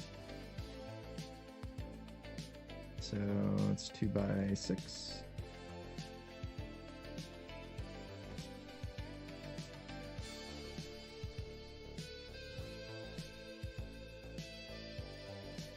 I'm going to readjust all of this situation because we have the glow tile in now. Alright.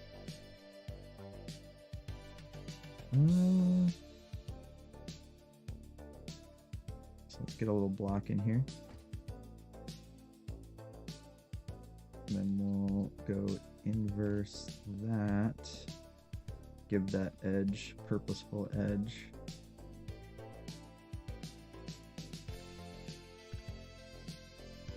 This one I might need a mounting block too.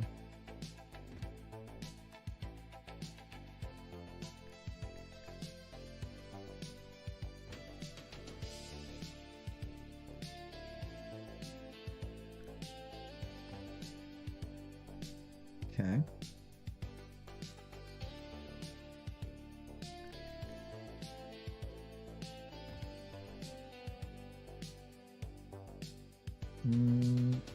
This will not line up.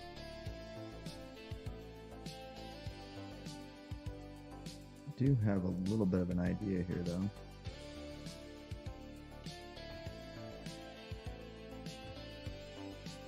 No, those are still too big.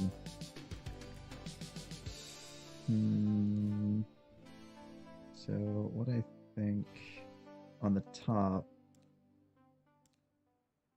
I will possibly line this up.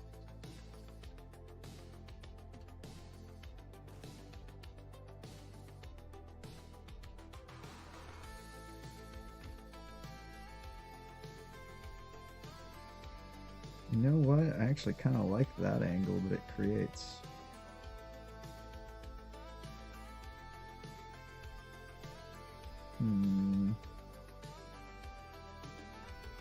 The bottom, kind of want to keep the same.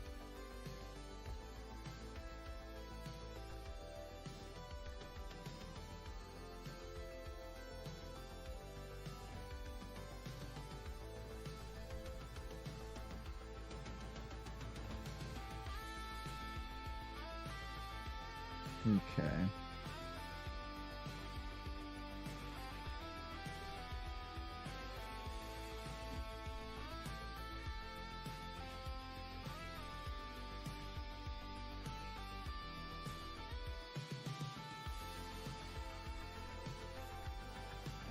Let's do it like this.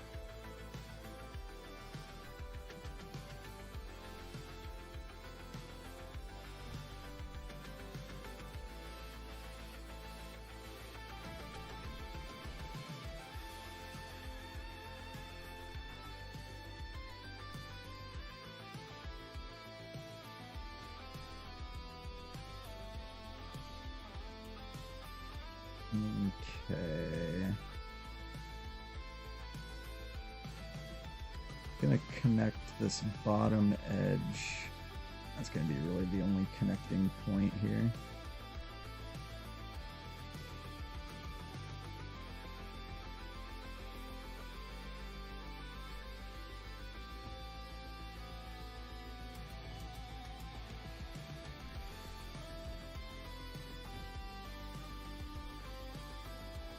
Alright.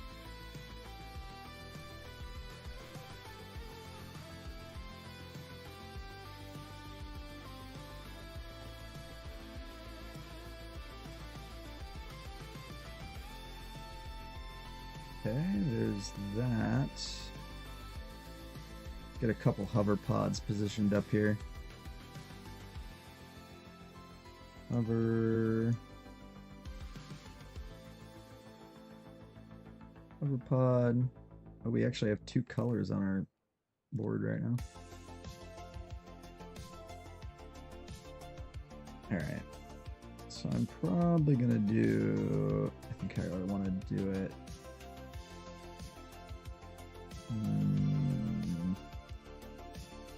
You may want to have a separated joint here.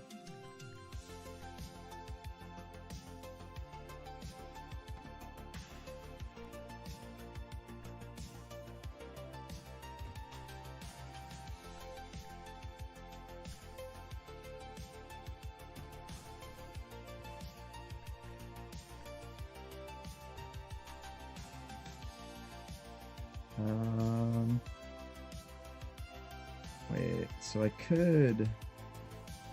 Wait, I could do this.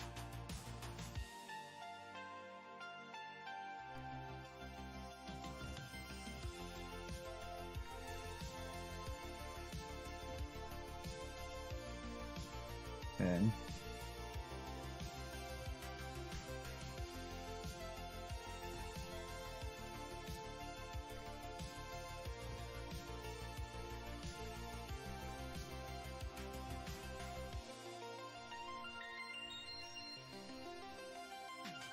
Alright, so how I wanted to kind of do it.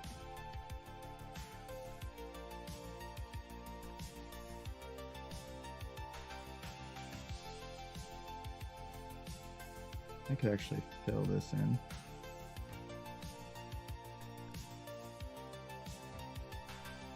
Okay.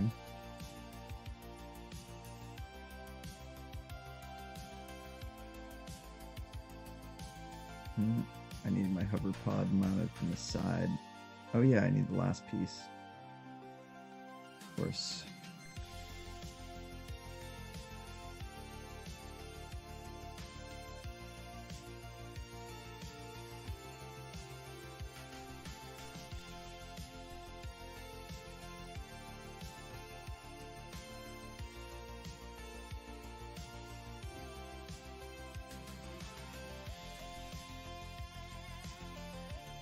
Now, let me see if I can actually get the arm in or not.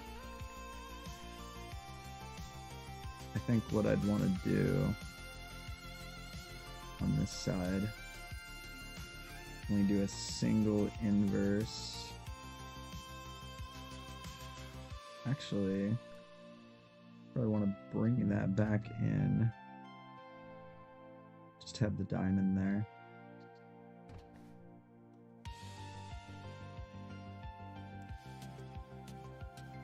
Yeah, probably the double diamond right here.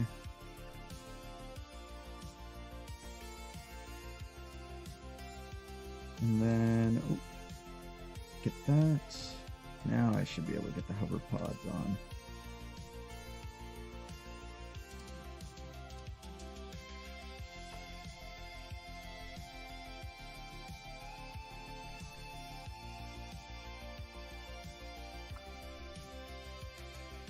go. A couple of hover pods for the front.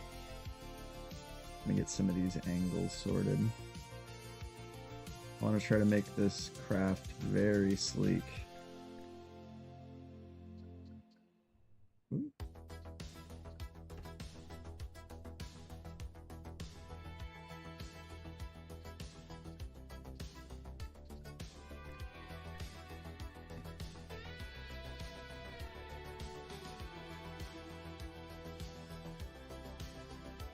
That should be good.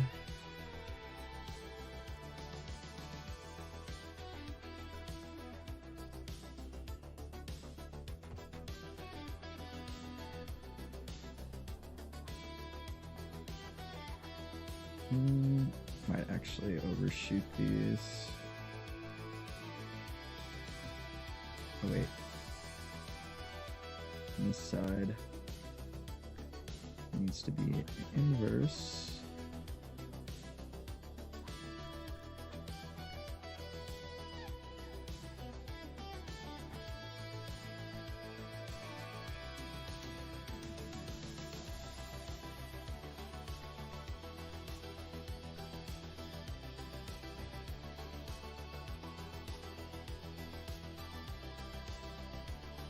Okay.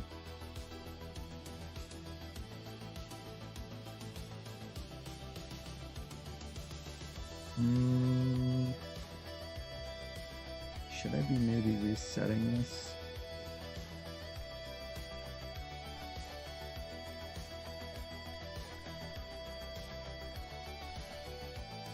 If I can actually get the right angle. I actually can't get the right angle even with this mounting.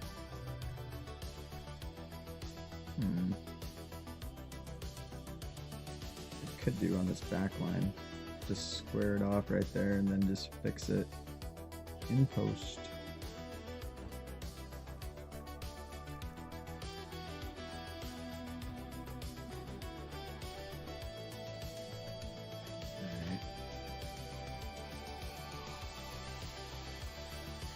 So what I might do, get rid of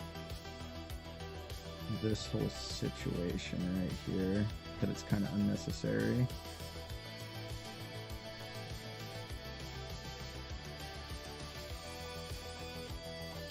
Ooh, now we can switch this back to an inverse now.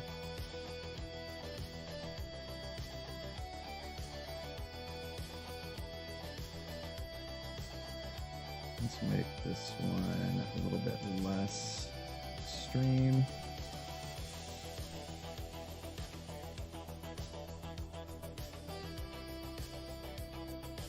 Gonna go with a purposely square pyramid on this side.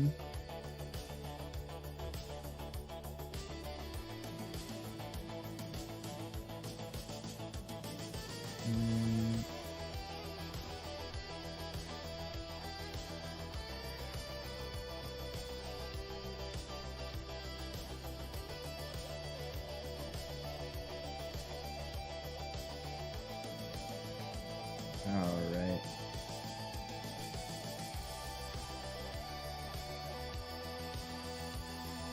That should be good. Let's see how weight balance is looking.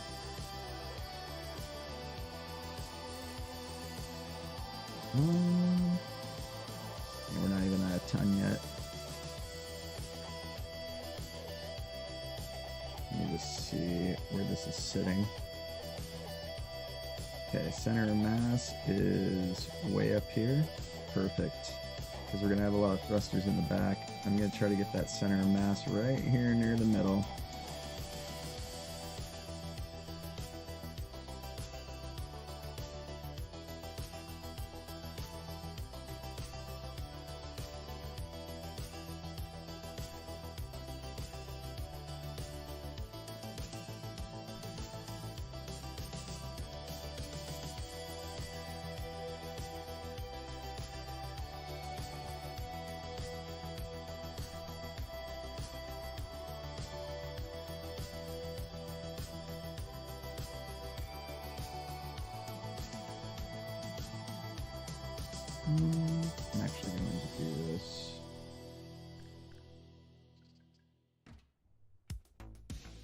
Actually, no, we wouldn't want to do that.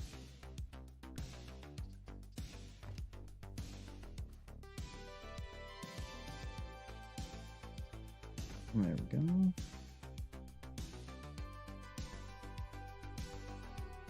Now on the bottom of this,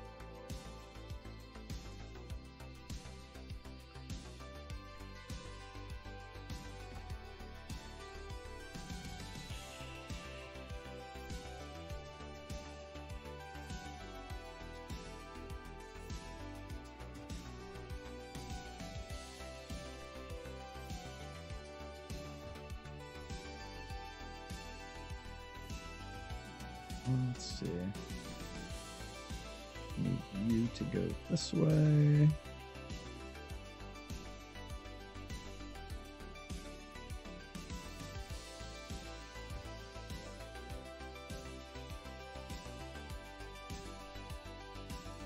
We're actually going to purposely separate this line out,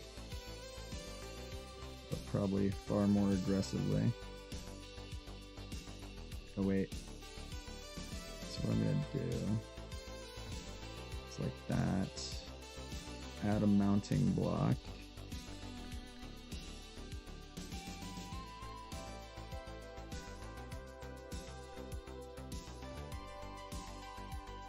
Alright.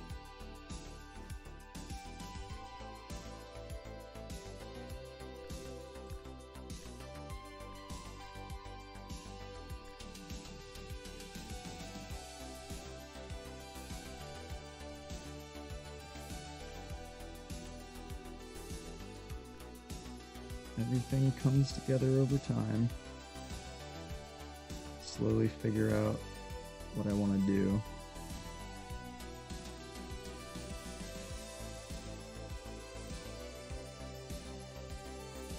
I was gonna say, maybe I want to actually bring that crease down.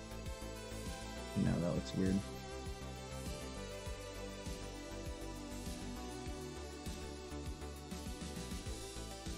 I actually really only need this block here. Keep that hollow right there. Save weight.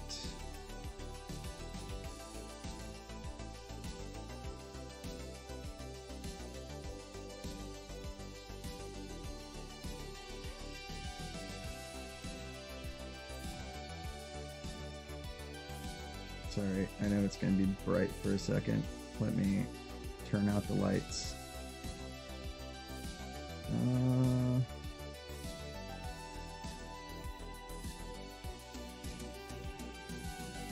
Speaking of the lights, I'm gonna go ahead and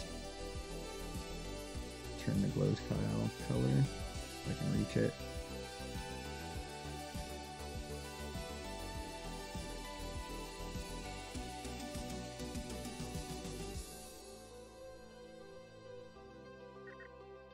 Alright, switch that back to steel. For now, anyway.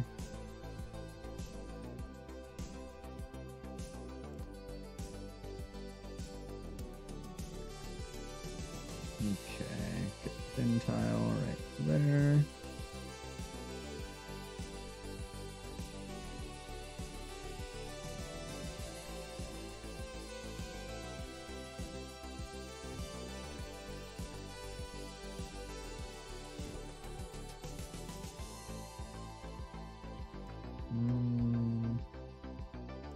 I don't think I have vents on me, do I? Nope.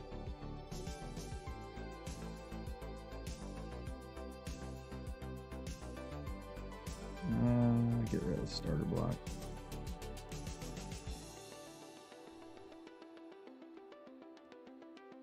Why are you having trouble mounting? I think I need to have a separation tile here.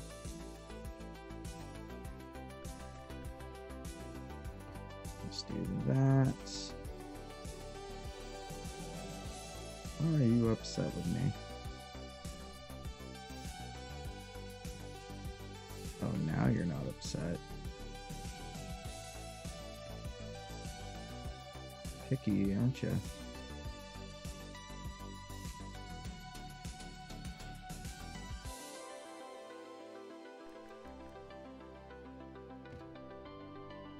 we go. Fully enclosed off. Oh yeah, that front block. We would want to make copies of the pyramids. There we go. Go ahead and paint that again, since it won't blind me so much anymore. Did I accidentally get rid of my color?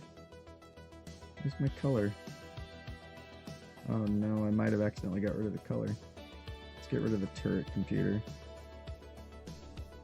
Let's take orange.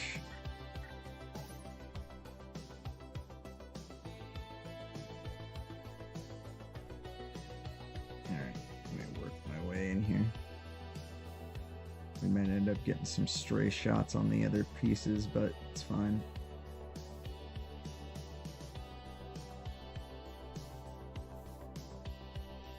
There we go. Oh, that's why, because I switched to material. Yeah, probably should just go ahead and get my base coat on while we're not super deep into the build. The look of this is going to change dramatically as we go, guys. This is very much, I mold things as I go, and things dramatically will change look and shape as things go on, as I keep building up. There's going to be a lot more children entities added to this too. I'm just painting everything for now, thruster and all. Get every single thing with the base coat.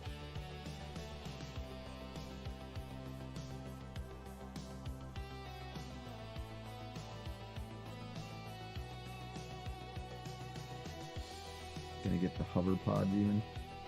Just literally base coat the entirety of the vessel. The only thing I haven't got is the lights, which that's for the best.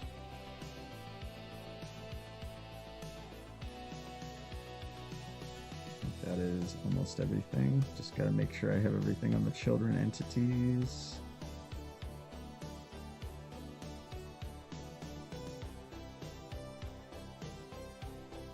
Alright. Get the pipes. Now that's everything. Alright, base coat is on. So my idea here is the cockpit is going to be mounted on top of this as its own thing. It'll be connected to the main body, but it'll be floating off of this point that is going to keep getting wrapped around in different points. So it's going to have a floating cockpit kind of thing. Or it'll be connected to the body, of course, but it will just be sitting above the body, not connected to the main frame. You understand what I mean, I'm sure.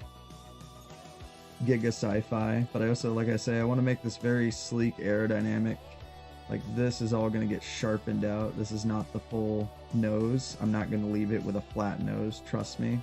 I am going to sharpen all of this out into a more flat point, because aerodynamics is going to matter here. I mean, it doesn't necessarily matter in the game's standpoint, but for making something that is realistically going to be going like 900 or 1,000 meters per second across the ground or across water, you want to have very, very good aerodynamics. You understand what I mean there? But yeah, I really need to get some food, guys. So I'm probably going to go ahead and wrap up stream here for now. And we're going to pick this back up here in a little while when I get back. We've been going for 4 hours, so that's a pretty dang good run. But yeah, I appreciate you guys hanging out. I will be back later on, and we'll go ahead and keep grinding away at this. I really like how it's turning out so far, but the design is going to evolve immensely as I keep going. So I will see you guys a little bit later on today. Thanks for hanging out. Bye.